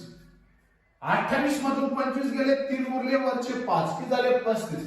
7 किती झाले 35. याचा कार्यक्रम संपला उरले 57. आता इथं 825 आहे 5 एक 5 किती उरले 325 झाले. आता ह्या 32 ला भाग जाते 6 पंचे 30 झाले किती उरले 2 5 राहिले 165. आता पाय काय तयार झाली तुझी पुढली संख्या 165 गुणिले 34 20 भागिले किती 57. आता 57 चा पाडा तुला येतो पाय बरं 57 एक 57 आणि 57 सक 342. 57 सक किती झाले 342. मग उरला किती 0 दिला टाकून मग 165 गुणिले किती आले 6 किती 0 3 0 आले 6 पंचे किती 30 उरले किती आपले 6 पंचे 30 इथे किती आला 0 हातच्या किती गेले 3 6 6 किती 36 3 किती 39 उरले 3 हातच्याला गेले 6 1 6 आणि 3 किती 9 आणि मग उरला तो आहे 9900. तो उत्तर किती आला इथं 9900. एवढं सोपं आहे मित्रांनो. त्याच्यानंतर पुढं सोहम व हा अमोल पेक्षा 10 वर्षांनी मोठा आहे. सोहम साठी एस म्हणू अमोल साठी ए म्हणू. सोहम हा अमोल पेक्षा किती वर्षांनी मोठा आहे 10 वर्षांनी मोठा आहे. सोहम हा अमोल पेक्षा किती वर्षांनी मोठा आहे 10 वर्षांनी मोठा आहे. त्याची एकूण वय 40 वर्ष असेल. त्यांची एकूण वय पाहा कधी 10 वर्षानंतर 10 वर्षानंतर त्यांचे वय किती वर्ष असेल 40. म्हणजे 10 वर्षानंतर त्यांचं वय 40 वर्ष असेल तर सोहमचे आजचे वय किती. तर सोहमचे आजचे वय किती. आता मला सांगा 40 वर्ष वय कधीच दिलंय 10 वर्षानंतरच. मग 10 पाय 40 मायनस कंसात 10 गुणिले व्यक्ती किती आहे 2 म्हणजे काय 40 मायनस 20 बरोबर किती 20 वर्ष. म्हणजे सोहमचं आणि अमोलचं आज सध्या वय किती वर्ष 20. सोहम आणि अमोल यांचं आज सध्या वय 20 वर्ष. इथपर्यंत आला. आजचं त्यांचं वय निघालं परंतु सोहम आणि अमोल यांचा आजच्या वयात फरक किती आहे 10 वर्ष. म्हणजे सोहम अमोल पेक्षा आज किती वर्षांनी मोठा आहे 10 वर्षांनी. मग सोहम अमोल पेक्षा 10 वर्षांनी मोठा आहे म्हणजे आलेल्या 20 वर्षामधून आपल्याला 10 काय करायचे वजा करायचे. आलेल्या 20 वर्षामधून कारण का वजा करायचे कारण हे 10 सोहमचे एकट्याचे म्हणून ते वजा केले. किती आलं उत्तर 10 वर्षे. किती उत्तर आलं 10 वर्ष. 10 वर्ष उत्तर आल्यानंतर या 10 ला 2 ने भागायचं व्यक्ती किती आहे 2 किती उत्तर आलं 5 वर्ष. 10 ला 2 ने भागल्यानंतर किती आलं 5 वर्ष. आता मला सांगा आपण आधी सोहमचं वय किती काढून ठेवलं होतं बाजूला 10 आणि मग त्या 10 वर्षामध्ये 5 ऍड करायचे किती झालं 15 वर्ष आणि ते सोहमचं आज वय किती वर्ष 15 वर्ष. उत्तर नंबर 2. अशा पद्धतीने हा झांगड उत्तर आहे. त्याच्यानंतर पुढे बघूया सोपा क्वेश्चन 5 गुणिले 0.5 गुणिले 0.05. आता याचं पाय काय करायचं एकदम सोप्या पद्धतीने सांगतोय. पॉइंट 0 सगळे गायब करायचे उरले 5 गुणिले 5 गुणिले 5 मोलायचे 5 गुणिले 5 5 25 25 5 125. पोहे पाडे पाठ असले पाहिजे. पाड्याशिवाय मजा नाही मित्रांनो. पाडे 100% पाठ असले पाहिजे. 125 उत्तर आलं. आता पाय बघा 125 पहा उत्तर आलं. आता आपल्याला काय काम करायचं आता बघ हे किती आहे पॉइंटच्या नंतर घर किती आहेत पॉइंटच्या पाठीमागे 3 घर आहेत. इथं पॉइंटच्या पाठीमागे किती घर आहेत 2 3 आणि 2 किती झाले. तर विद्यार्थी मित्र पुढचा क्वेश्चन काय आहे सूरजने एक मोबाईल छापील किमतीवर 15% सूट दिली. म्हणजे मोबाईलची छापील किंमत मानली आपण 100. आपण एक्स बिक्स मानितच नाही. तुम्हाला लेक्चर जेव्हा रेकॉर्ड केलं जाईल तेव्हा कळेल बघा एक्स बिक्स काही मानायचंच नाही आपल्याकडे. आपल्याकडे डायरेक्ट तिरकस गुणाकार डायरेक्ट उत्तर आहेत 100. किती छापील किंमत 100 त्याच्यावर सूट किती दिली मित्रा 15%. आता एकूण किंमत 100% त्याच्यावर सूट आपण 15% दिली म्हणजे त्याने मोबाईल किती किमती लिखला 85%. इथपर्यंत आलो. 85% जर मोबाईल विकला, आता सूट देऊन मोबाईल 85% विकला आणि झालं काय बघ, झालं असं की 85% याच्यावर त्याने मोबाईल विकल्यानंतर त्याला हातात पैसे आले किती 10,200, म्हणजे त्याने मोबाईल विकला किती 10,000 रुपये, 10,200 रुपयाला, 10,200 रुपयाला त्याने मोबाईल विकला आणि सांगितलं काय तर छापील किंमत काढ. आता मी तुम्हाला सांगितले छापील किंमत वजा सूट बरोबर त्याची आलेली किंमत, छापील विक्री किंमतीची छापील किंमत किती आहे 100, म्हणजे आपल्याला 100% पूर्ण किंमत काढायची. तर बघा आता पाहिलं, आता करतो काय मी पाहिलं बाय 85 ला क्वेश्चन मार्क आणलं आणि 100 ला 10,200 दिलं, म्हणजे बाय ज्या दोन संख्या अशा तिरप्या येणार अशा पद्धतीने, ज्या दोन संख्या तिरप्या येणार ना, दोन संख्या त्यांचा गुणाकार करायचा आणि जी क्वेश्चन मार्क कडे जाणार ना ती भागाकाराला घ्यायची. मग काय करायचं 100 गुणिले 10,200 भागिले किती 85 भागिले किती 25. आपको हे पाडेपाठ असले पाहिजे मित्र, त्याच्याशिवाय पर्याय नाही. 17 पाच किती रे 85, 17 पाच किती 85 आणि 20 पंचे किती मित्र 100. पाडे म्हणजे गणिताचा आत्मा, तो तुम्हाला पाठच करावा लागेल. 17 पाच 85 आणि 20 पंचे 100, 17 एक 17 आणि 17 सत 102, म्हणजे तुझे काय आलंय 20 गुणिले किती आहे गुणाकाराचे चित्र आहे तसंच, आणि इथं किती शून्य 2, म्हणजे 2 शून्य इथं टाकायचे, म्हणजे किती झाले 600. म्हणजे काय 600 गुणिले 20, मग काय करा गुणाकार 0 0 12 6 दुने 12 6 दुने 12 0 0 0, मग इथे एक शून्य वाढला बरोबर आहे. काय केले आपण 600 गुणिले 20, 600 गुणाकारात 20, किती शून्य घेतले 3 शून्य, परत 0 0 0 6 गुणे 12, म्हणजे 12 किती शून्य आले तुझे 3 शून्य आले, उत्तर काय आलं 12,000. पाडेपाठ जर असेल तर हे गणित सोडवायला एवढं अवघड नाहीये. आपलं जर लेक्चर जर तुम्ही केले रेकॉर्डवर आणि जर तुमचे पाडेपाठ असले तर मित्रांनो 50 पैकी 50 तुम्ही बुद्धिमत्ता आणि गणितात मार्क घ्या. किती खात्री आपली 50 पैकी 50. पुढला क्वेश्चन काय 7,500 रुपयाचे दशादशे 10% दराने 2 वर्षाचे चक्रवृद्धी असतील. किती वर्षाचे चक्रवृद्धी काढायचे 2 वर्षाचं, 2 वर्षाचं चक्रवृद्धी व्याज काढायचंय. आता याला काय करायचं जास्त डोकं लावतच बसायचं नाही. तुझी किंमत किती आहे 7,500, किती टक्के व्याज दिलंय तुला 10%. 10 वर किती शून्य आहेत, एकावर एक शून्य म्हणजे किती 10, एकावर एक शून्य म्हणजे 10, यो शून्य गेला हा शून्य गेला, खाली किती राहिले 750. पहिल्या वर्षाचं तुला व्याज आलं 750 रुपये, पहिल्या वर्षाचं व्याज किती आलं 750.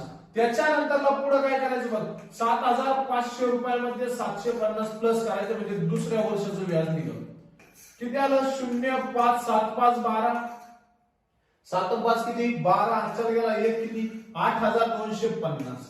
किती आलं दुसऱ्या वर्षाची तुझी मुद्दत किती आहे 8,250 वर तुला परत 10% व्याज काढायचे.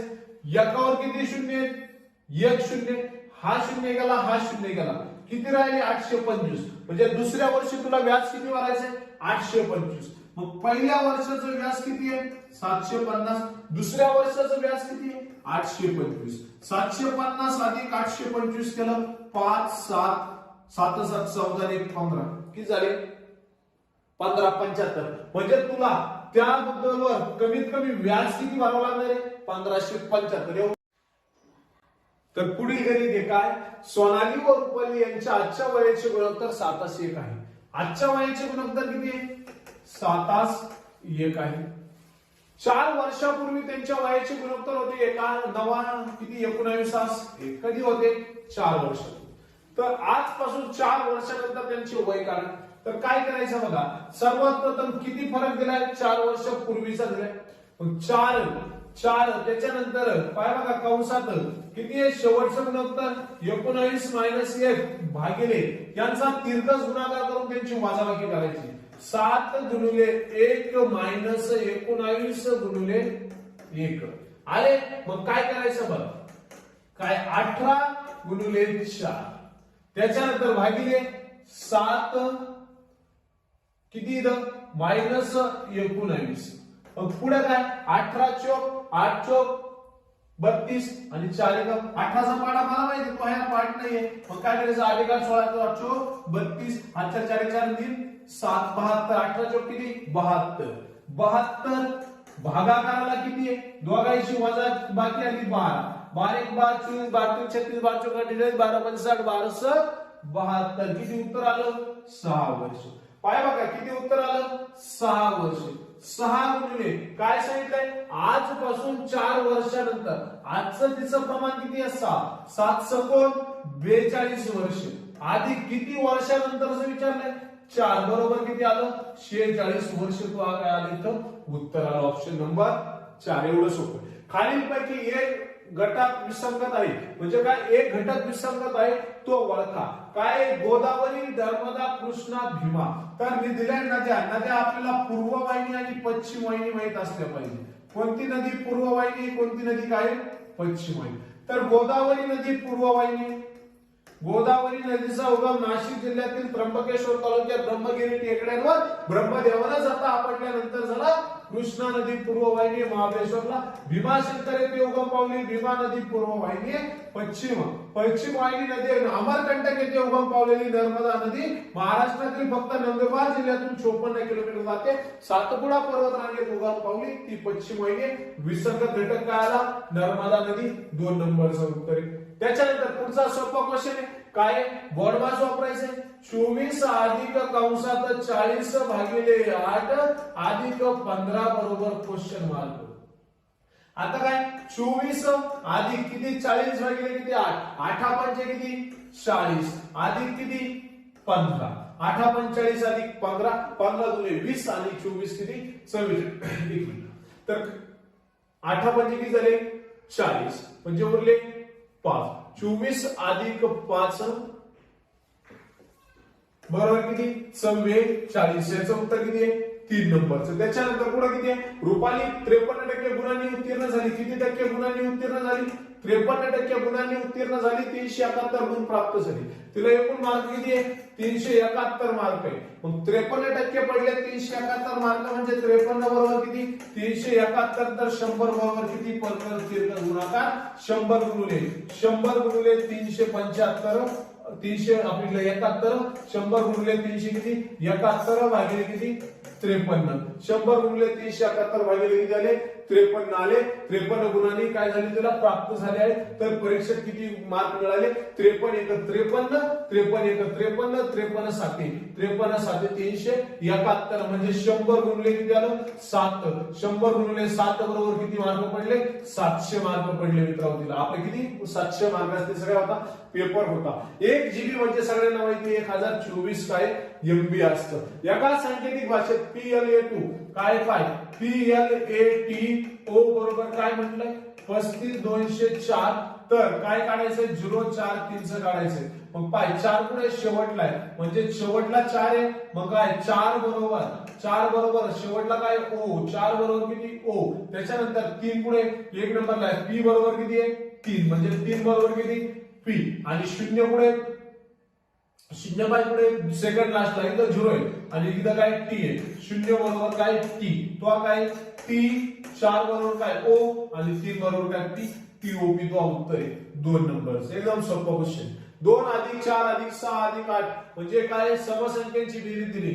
पहिली समसंख्या अधिक शेवटची समसंख्या भागिले 2 गुणिले एकूण समसंख्या 36 भागिले 2 किती आले 8 दुने 36 किती आले 8 दुने 36 काय 9 36 किती 2 38 गुणिले किती 9 9 8 किती 72 9 8 किती 72 हातच्या गेले 7 9 3 9 2 8 9 3 27 3 आपले 27 9 3 27 आणि किती 7 27 आणि 7 किती झाले 27 आणि 7 7 ते 3 आणि ते पुढचे 4 म्हणजे 3 34 किती झाले 342 याचं काय उत्तर आहे. पहिली समसंख्या अधिक शेवटची समसंख्या भागिले 2 गुणिले एकूण समसंख्या अशा पद्धतीने त्याचं उत्तर काढायचं. रुपाली व सोनाली यांच्या आजच्या वयाचे गुणोत्तर 3:5 आहे. त्यांच्या वयातील फरक 30 वर्षे आहे. तर रुपालीचे आजचे वय काढा. सोपा क्वेश्चन आहे. आजच्या वयाचे गुणोत्तर किती आहे 3:5 त्यांच्या वयातला फरक किती आहे 30, गुणोत्तरातला फरक मायनस करायचा, 5तून 3 गेले खाली राहिले 2, म्हणजे दोघींच्या वयात फरक किती गुणोत्तर आहे 2चं, म्हणजे 2 बरोबर किती 30. तर कोणाचं वय काढायला लावले, रुपाली व सोनाली यांच्या आजच्या वयाचे गुणोत्तर 3:5 आहे. तर कोणाचं, रुपालीचं काढायचं. रुपालीचं आजचं वय किती, गुणोत्तर किती आहे 3, तिरकस गुणाकार 3 गुणिले 30 भागिले 2, 30 त्रिक 90 भागिले 2 बरोबर किती 45 वर्ष तिचं आजचं वय. किती वर्ष, 45 वर्ष. Option number 3. त्याच्यानंतरला काय, 1 + 2 + 3 + डॅश किती 100 पर्यंत. म्हणजे तुमचं 1 ते 50 1 ते 100 पर्यंतच्या संख्येची सगळी बेरीज पाहिजे. नैसर्गिक संख्येची बेरीज आपलं सूत्र आहे n कंसात n + n भागिले 2 कंसाचा वर्ग. हे आपलं सूत्र. n म्हणजे शेवटची संख्या, त्यामध्ये किती टाकायचं, उत्तर काढायचं. याचं डायरेक्ट उत्तर किती, आपल्या सर्वांचं तोंडपाठ पाहिजे 50. 1 जानेवारी 2016 ला शुक्रवार होता, तर त्या वर्षात कोणता वार 53 वेळा येईल. सोपा क्वेश्चन आहे. 2016 हे लीप वर्ष मी तुम्हाला सांगितलं. ज्या वर्षाला 4 ने भाग जातो त्याला लीप वर्ष.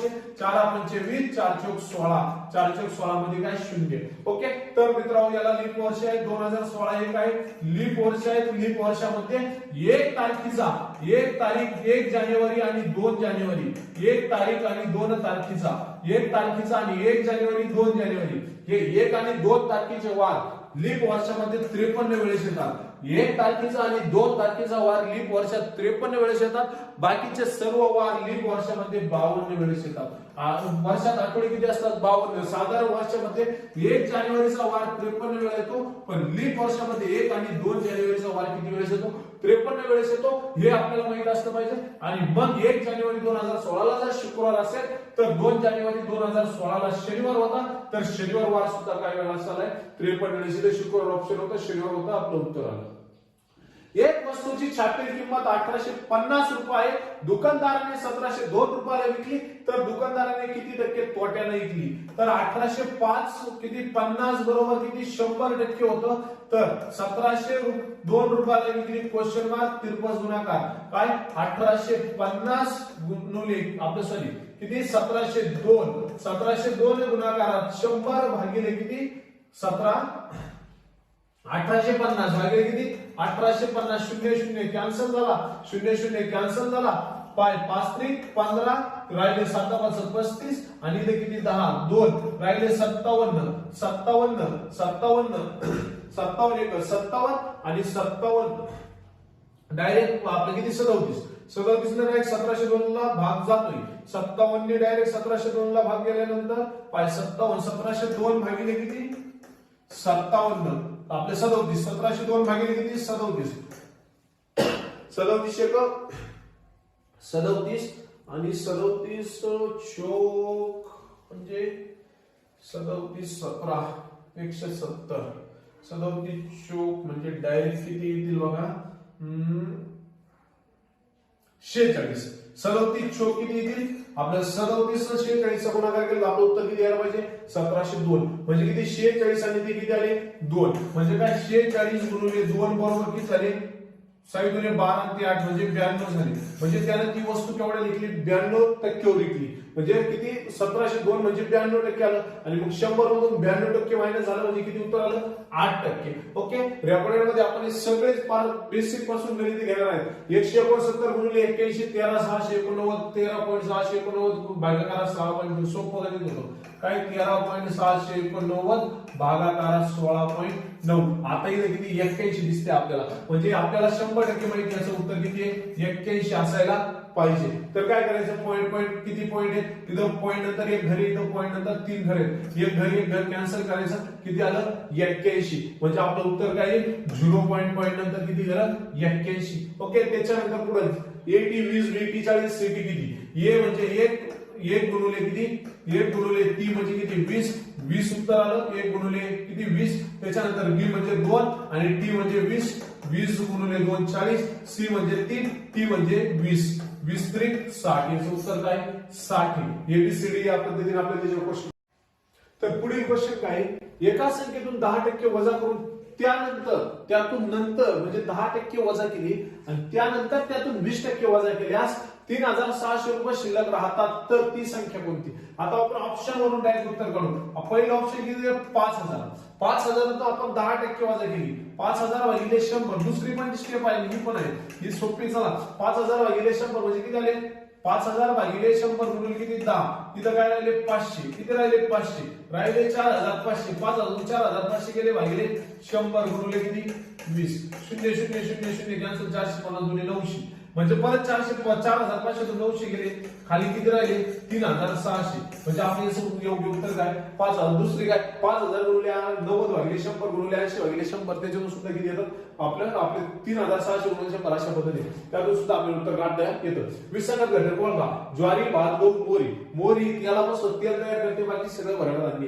त्याच्यामुळे चला पुढे चला. त्याच्यानंतर काय? सोपं गणित आहे. काय? भागिले म्हणजे किती? प्लस. म्हणजे 16 प्लस किती? 8. 16 प्लस 8 गुणाकाराला काय म्हटलंय? गुणाकार म्हणजे मायनस. 16 plus 8 minus 6. मायनसला काय म्हटलंय त्यांनी? मायनसला काय म्हटलंय बघा? मायनस म्हणजे काय? गुणाकार. गुणाकारात किती? 2. आणि प्लसला काय म्हटलंय बघा? प्लस म्हणजे भागाकार किती? 4. अशा पद्धतीने तयार झाले. मग आता चला वॉर्डमास वापरू. वॉर्डमास पहिलं काय? डिवायडेशन. काय आलं? 0.5 गुणिले 6 मायनस 8 अधिक 16. त्याच्यानंतर 6 गुणिले 0.5 बरोबर म्हणजे किती आलं? 3 आलं. बरोबर आहे? 3 आलं. 6च्या निम्मे करून टाका. 3 आलं. मायनसला 8 अधिकला 16.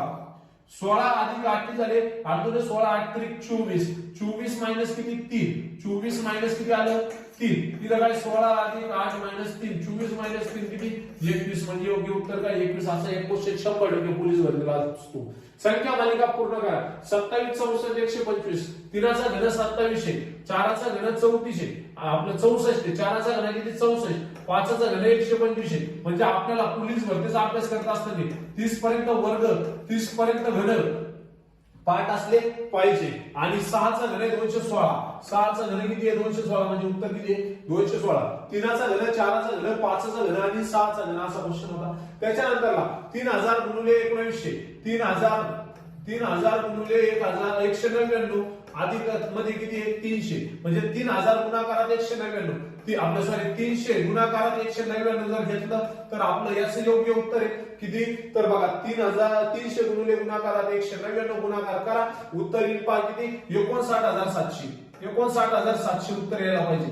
59700 अधिक घेतले 300. अधिक किती घेतले? 300. म्हणजे आपलं योग्य उत्तर आलं 60000. 6 वर 4 शून्य. इथे किती? 3 शून्य ना, एक टाकून घ्या म्हणजे 60000. 3 नंबरचं उत्तर यायचं. पुढील कोणती जोड मूळ संख्या आहे? आपल्या जोड मूळ संख्या आपल्याला 8 किती जोड्या त्या पाठ असल्या पाहिजे. कोणत्या? ज्या संख्येला भाग जात नाही त्याला जोड मूळ संख्या असं म्हटलं जातं. 55 ला 5 ने भाग जातो, 11 ने भाग जातो. 55 मूळ संख्या नाहीये म्हणजे 55 57 हे त्याचं काय उत्तर आहे. 3 वस्तूंची सरासरी किंमत 12500 आहे व त्यांच्या किमतीतील गुणोत्तर 3 9 15 आहे. म्हणजे 12500 किती आहे? 3 वस्तूंचं काय? तिरकस गुणाकार. परत तिरकस गुणाकार. 12500 भागिले 2 3 12 3 15 25 झाले. आपलं 25 15 12500 भागिले 25 काय? सर्वात महाग वस्तू कोणती? सर्वात महाग किती आहे? 13 प्रमाणे. मग चला गुणाकार करायचा. किती? 13. गुणाकारात किती आले? 13. 15 किती आहे? 25 इथं किती? 25 आहे ना. किती? 13 आणि 12 किती? 25. 25 1 25. 25 5 125. 25 5 किती? 125. म्हणजे काय आलं बघा? 13 500 गुणिले 13. 500 गुणिले किती आलं? 13. 500 गुणिले 13. मग आता 13 पंचे किती तुला माहित असलं पाहिजे. 90 येतं काढून पाहू आपण. 0 0 किती? 5 3 15.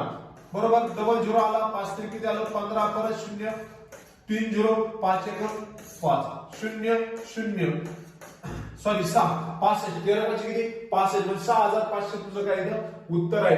ऑप्शन चुकेले. 6500. 6500 इथं काय तुझं उत्तर आहे. त्याच्यानंतरला 1936 वर्गमूळ काढा. सोपा क्वेश्चन आहे. 1936 वर्गमूळ काढा. सगळ्या संख्येचा वर्ग काढायचा. 44 गुणिले 44 करीत बसू नको. तुला सोपं सांगतो. काय बघ 44 44 आपल्याला वर्ग संख्या काढायची. कितीची? 44. मग काय करायचं? 44 घेतले 4चा वर्ग. 4 चौक किती? 16. 4 गेला 1. या दोघांचा गुणाकार करायचा. 4 चौक 16. 16 दुने 32. 32 ने किती? 33. म्हणजे किती आले? 36. 7 4 किती गेले? 3. 4 चौक किती? 16. 16 आणि 3 किती? 19. 1936 उत्तर काय 44. त्याच्यानंतर पुढचा क्वेश्चन 0.6 व 0.28 या संख्यांचा लसावी काढा. सोपा क्वेश्चन होता.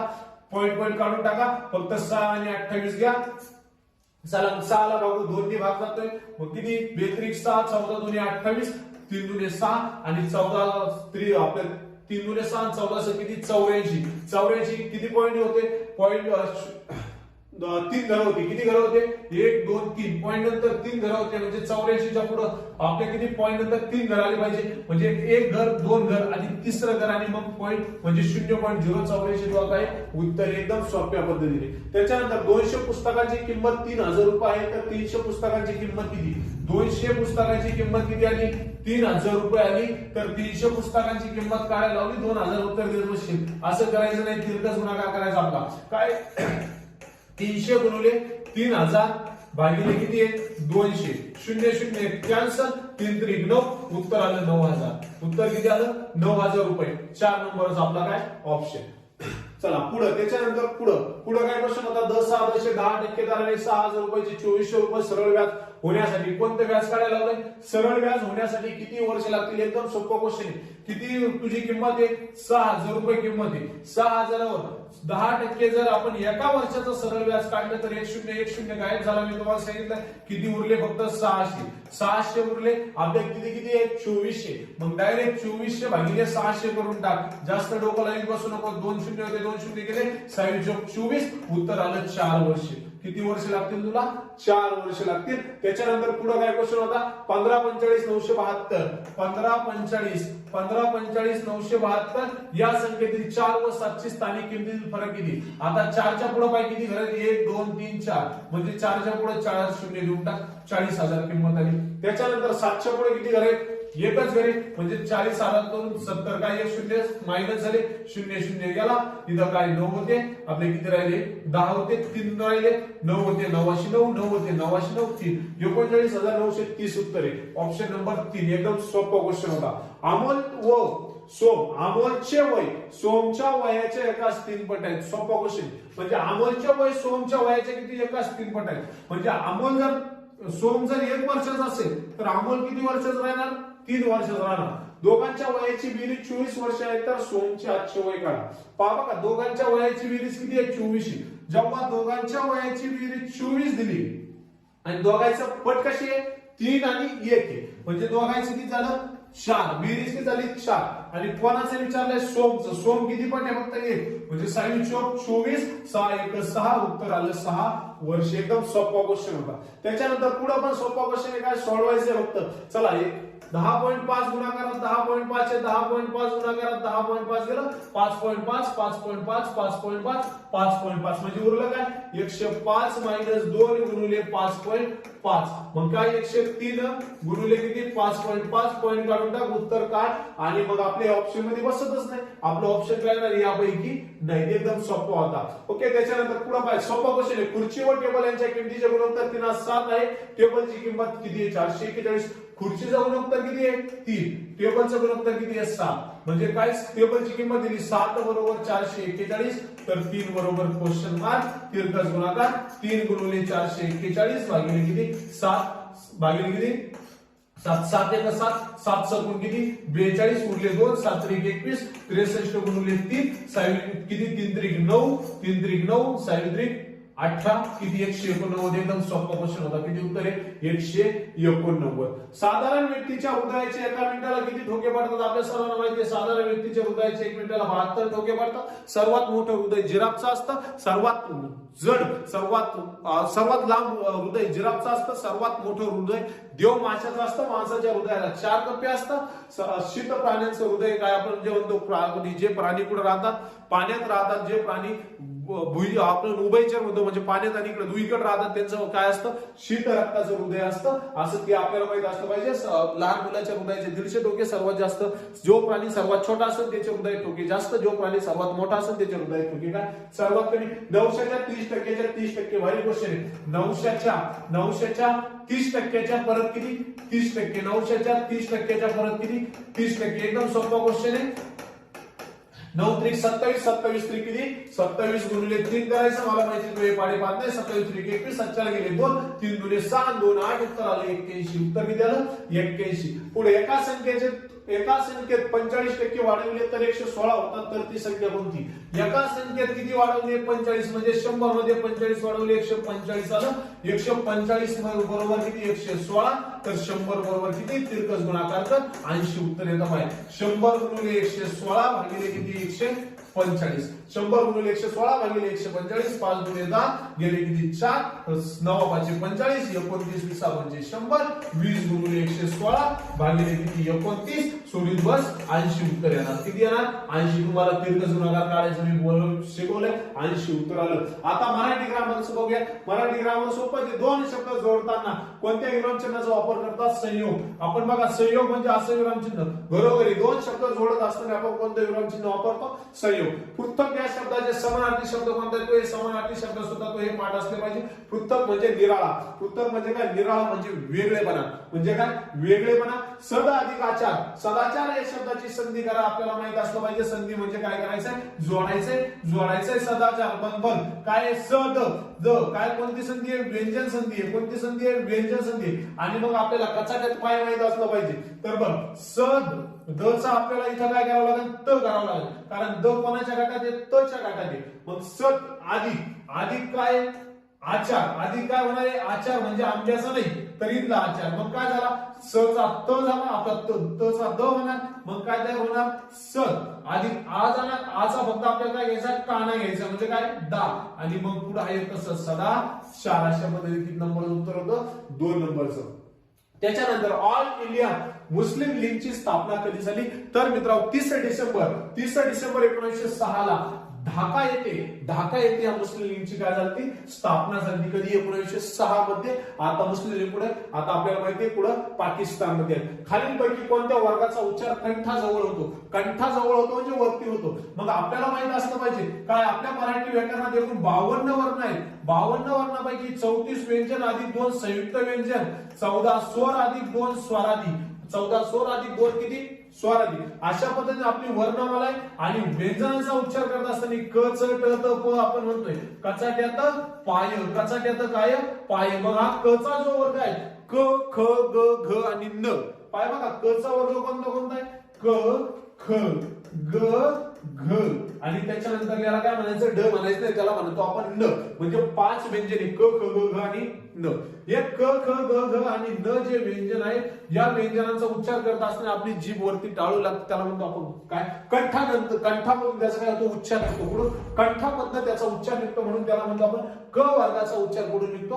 कंठामधून निघतो. त्याच्यानंतर पुढे सोपा क्वेश्चन होता. एका संकेतिक भाषेत 175 चा अर्थ ही आपलं हीच ग्रीन असा होतो. तर 723 चा अर्थ ट्रे टू टॉक्स ग्रीन असा होतो. तर ट्रे इज टेल यासाठी 129 संकेतिक वापरतात. तर टेल ग्रीन इज ट्रे साठी काय वापरणार? एकदम सोपं होतं. आधी काढायचं टेल साठी काय वापरलं, नंतर काढायचं ग्रीन साठी काय वापरलं, नंतर काढायचं ट्रे साठी काय वापरलं. तर बघूया. तर पाहूयात पहिलं काय? टेल शब्द पुढे ते पाहून घ्या. आता टेल शब्द आपल्याला इथं सापडला. त्याच्यानंतर आपल्याला काढायचा तो सापडला. म्हणजे टेल शब्द मला वाटतं याच्यात तर एकच आलं. टेल शब्द किती झाला? एकच आला. त्याला आलं मारून ठेवू. त्याच्यानंतर ग्रीन शब्द पुढे इथं एक ग्रीन आला, इथं एक ग्रीन आला. मग आता बघूया दोघांमध्ये सारखं काय काय. तर बघा इथं 7 इथं पण 7 म्हणजे ग्रीन बरोबर 7. म्हणजे ज्या ऑप्शन मध्ये आपल्याला 7 असतील ते आपलं उत्तर. याच्यात 7 ने याचा कार्यक्रम संपला. इथं 7 इथं 7 इथं 7. ओके. त्याच्यानंतर काय? ट्रे साठी बघूयात काय काय. इथं पण एक, त्याच्यानंतरला इथं पण एक, त्याच्यानंतरला 2 ठिकाणीचे. मग बघूया याच्यात आणि याच्यात काय कॉमन आहे? 2 कॉमन आहे. इथं 2 आहे, इथं 2 आहे. म्हणजे किती आला? 2 आपला. ज्या ऑप्शन मध्ये 7 आणि 2 असेल, ज्या ऑप्शन मध्ये 7 आणि 2 असतील बरोबर आहे. तिथे का 7 आणि 2 आहे. त्याच्यानंतर काय राहिलं आपलं? तर टेल राहिला आपला. तर बघूया टेल कुठं होता का? वरती कुठंच नव्हता. बरोबर वरती कुठंच नव्हता. आणि बघूया तुम्हाला आता वर एक अशी कोणती तरी संख्या जी वरती कुठंच पाहायला भेटणार नाही. 1 7 5 म्हणजे इथं 1 आहे, 2 तर आपला गेला. इथं 7 आहे म्हणजे येणार नाही. इथं राहिला फक्त 9 म्हणजे आपलं उत्तर आहे 9 7 2. ज्या ऑप्शन मध्ये असेल ते आपलं उत्तर 2 1 नंबरचं ऑप्शन 9 7 2. त्याच्यानंतर गणेशचा पगार सुनील पेक्षा 25% जास्त आहे. गणेशचा पगार सुनील पेक्षा 25% जास्त आहे. तर सुनीलचा पगार गणेशपेक्षा किती टक्क्याने कमी आहे? डायरेक्ट क्वेश्चनच पाठ करून ठेवा, ज्याचं उत्तर 20 येतं. कायम पेपरला असा 25% जास्त, 20% 20% कमी, 25% जास्त असं ते विरुद्ध काय असतं तर काढून बघूया. चला, गणेशचा पगार सुनीलपेक्षा 25% काय आहे म्हणजे 125 सुनीलचा आहे आणि किती 125 बरोबर 25. तर गणेशचा किती आहे 100 बरोबर क्वेश्चन मार्क तिरकस गुणाकार 100 गुणिले 25 भागिले किती 125. 25 एक 25, 25 पाच किती 125. मग 100 भागिले किती आलं 5. मग काय 5 एक 5 आणि 5 दुणे 10 वरचा आला 0 म्हणजे किती आलं 20%. जर असं गणित आलं सुनीलचा पगार 25%ने जास्त आहे तर आपल्याला विचारलं कमी तर 20 आणि जर कमी दिला जास्त काढायला होतं तर 25. डायरेक्ट पाठ करून ठेवा, असं डायरेक्ट तुका मारायचं. ही हा स्वर कोणत्या प्रकारात मोडतो मी तुम्हाला सांगितलं. इंग्रजी वर्णमालेत आपल्या मराठी वर्णमालेत एकूण 14 स्वर आहेत. या 14 स्वरांपैकी स्वरांचे मुख्य 3 प्रकार पडतात. पहिला प्रकार कोणता आहे ह्रस्व स्वर, दुसरा संयुक्त स्वर आणि तिसरा आपण दीर्घ स्वर म्हणतो. ह्रस्व, दीर्घ आणि संयुक्त. आणि जो नवीन प्रकार आला चौथा त्याचं नाव आहे कोणता इंग्रजी स्वर. इंग्रजी स्वर असे किती 14 स्वरांचे 4 प्रकार पडतात, मुख्य 3 प्रकार पडतात. जो आपले जे कोणते आपले काय म्हणतो आपण दीर्घ स्वर जे आहेत, आपले दीर्घ जे स्वर आहेत आणि ह्रस्व जे स्वर आहेत ते आपण आता आधी स्वर लिहून घेऊ. अ आ ई उ ऋ, त्याच्यानंतर लू, त्याच्यानंतरला ए, त्याच्यानंतर ए, त्याच्यानंतर ओ, त्याच्यानंतर औ, त्याच्यानंतर परत काय ए ओ औ, त्याच्यानंतर आ आणि इंग्रजी 2 स्वर कोणते या आणि ऑ. हे आपले 14 स्वर आहेत. मग आता यामध्ये हा ई, हा उ, हा ई हे काय आहेत आपले ह्रस्व स्वर आहेत. म्हणजे आपल्याला काय विचारलं ई विचारला ह्रस्व स्वर आहेत.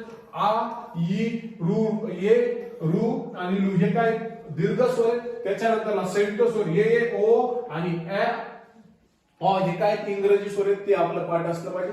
खालीलपैकी संयुक्त स्वर ओळखा. संयुक्त स्वर कोणते कोणते म्हणजे 2 स्वरांपासून तयार झालेल्या स्वराला आपण काय म्हणतो संयुक्त स्वर म्हणतो. अ अधिक उ इज इक्वल टू ओ आणि आ अधिक उ इज इक्वल टू औ हे काय आहेत आपले संयुक्त स्वर आहेत. 4 संयुक्त स्वर. ते सूर्य पूर्वेला उगवतो वाक्यातील काळ ओळखा. साधा वर्तमान काळ आपले एकूण किती काळाचे प्रकार आहे एकूण 4 काळाचे मुख्य आपलं किती 3 काळाचे मुख्य प्रकार आहे आणि 4 काळाचे उपप्रकार आहे. आणि हे 12च्या 12 आपले नियमासकट काय असले पाहिजे पाठ असले पाहिजे. त्याच्यानंतर सोपा क्वेश्चन होता 169 बरोबर 81 तर 100 बरोबर किती आपल्याला मी तुम्हाला सांगितलं वर्ग तुमचे पाठ असले पाहिजे. 169 हा 13चा वर्ग आहे. पाऊ काढून 3 त्रिक 9 आणि त्याचा डबल काय त्याच्या डबल करायचे किती 7 3 1 3 3 2 6 एकाचा वर्ग किती 1 किती 169 कोणाचा 13चा आहे. 9चा वर्ग 9 9 81 होतो. 9 9 किती होतो 81. 10 10 किती होतो 100. 10 10 किती होतो 100 म्हणजे इथं 13चा वर्ग घेतला इथं 9चा 13 तर 9चा फरक घेतला किती 4चा. जर इथं जर तुम्ही 100 घेत असाल तर 100 मधून 4 वजा करा किती तर 6 म्हणजे 100 10चा वर्ग आहे आणि त्याच्यातून 4 वजा केले म्हणजे 6चा वर्ग आला 6 7 36. सोपा क्वेश्चन होता बुद्धिमत्तेचा.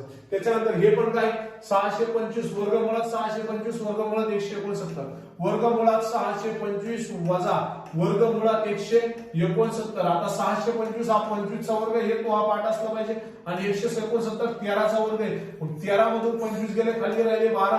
सोपा क्वेश्चन होता. दुरात्मा हे संधीचा प्रकार आहे काय दुरात्मा विसर्ग संधीचं उदाहरण दिलेलं आहे. विसर्ग संधी ही कोणती विसर्ग संधी करा. आता विसर्ग म्हणजे 2 डॉट. मग आता पुढं 2 डॉट येते आपलं उत्तर एका ठिकाणी 2 डॉट आपलं उत्तर एकदम सोपं ओळखायचं. जर तसं नसेल तर बघा दु विसर्गाचा झाला र विसर्गाचा काय झाला र आणि पुढे काय आचा घेतला काय काना विसर्गाचा झाला र आचा घेतला काना आचा घेतला काना महात्मा होता तसा काय काय झालं दुरात्मा. काय तयार झालं दुरात्मा. हे हा कोणत्या प्रकारचा तुम्हाला सांगितले संयुक्त स्वर आहेत. ये ए ओ आणि औ हे 4 आपले काय संयुक्त स्वर आहेत तुम्हाला सांगितले. त थ द ध न ल स.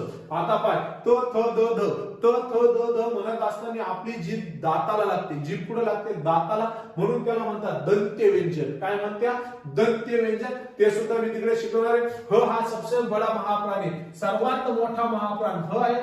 एकूण 14 महाप्राण आहेत मराठी व्याकरणात. किती 14 महाप्राणी पुढे क्वेश्चन असणार असेल तर चला 12 18 आणि 24 या संख्याचा लसावी काढा. सोपा क्वेश्चन होता 12 18 आणि 24.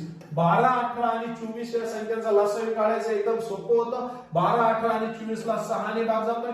6 12 7 18 आणि 6 चोक 24 परत दोन्ही भाग जातोय बे एक बे 3 आहे तसेच बे दुने 4 3 दुने 6 6 18 आणि 18 दुने किती होतात 18 दुने सॉरी 6 दुने 12 12 त्रिक 36 आणि 36 दुने 36 चे डबल करायचे होते 6 दुने 12 आजच्या गेले 3 दुने 6 आणि 7 किती आलं 72 4 नंबरचं उत्तर होतं सोपं होतं लसावी मसावी त्याच्यानंतर क्ष आणि ज्ञ सबनी सुटणे श आणि ज्ञ वर्णमालेत काय केलेलं आहे समावेश केलेला आहे आणि आपल्याकडे दादोबा पांडुरंग तरखडकरांना आपण काय म्हणतो मराठी भाषेचे पाननी म्हणून काय करतो ओळखतो ते महत्वाचं आहे उमेश सोपं आहे उमेश स्वर संधीचं उदाहरण आहे उमेश आता आपण एक मात्रा घेतलाय एक काय घेतलाय मात्रासाठी आपण येचा वापर करतो म्हणजे बेरजेच्या पुढे 100% काय पाहिजे ये पाहिजे ज्या शब्दामध्ये दुसऱ्या शब्दाच्या सुरुवातीला ये असेल ते आपलं काय उत्तर आहे उमा आधी यश इकडला करणार गेला उमेश राहील त्याच्यानंतर पाऊस पडावं हवेत गारवा यावा वाक्याचा प्रकार ओळखा पाऊस पडायचं हे कारणच झालं पाऊस काय पडला हवेत गारवा सुरू झाला पाऊस काय पडला हवेत काय सुरू झाला गारवा सुरू झाला कारणच झालं त्याला आणि जिथे कारण वापरतो त्याला संकेत म्हणतो काय संकेत दाखवला संकेतार्थी वाक्य काय हवेत काय पाऊस पडला पाऊस पडायचं संकेत झालं लगेच काय सुरू झाला गारवा म्हणून त्याला संकेतार्थी म्हणतो आकाश तेवढे लाडू खाऊन टाक पाय बघा किती क्रियापद इथं 2 क्रियापदे आणि क्रियापदाच वाक्य लावलाय प्रकार आकाश तेवढा लाडू काय करून टाक खाऊन टाक किती क्रियापद आले 2 आणि ज्या वाक्यामध्ये 2 क्रियापद येतील ज्या वाक्यामध्ये 2 क्रियापद पहिलं क्रियापद आणि दुसरं क्रियापद 2 क्रियापद येतील त्याला म्हणायचं संयुक्त वाक्य काय म्हणायचं संयुक्त वाक्य सोपा क्वेश्चन होता संयुक्त वाक्य उंदीर या नामाचे अनेक वचन होता उंदीर या नामाचे अनेक वचन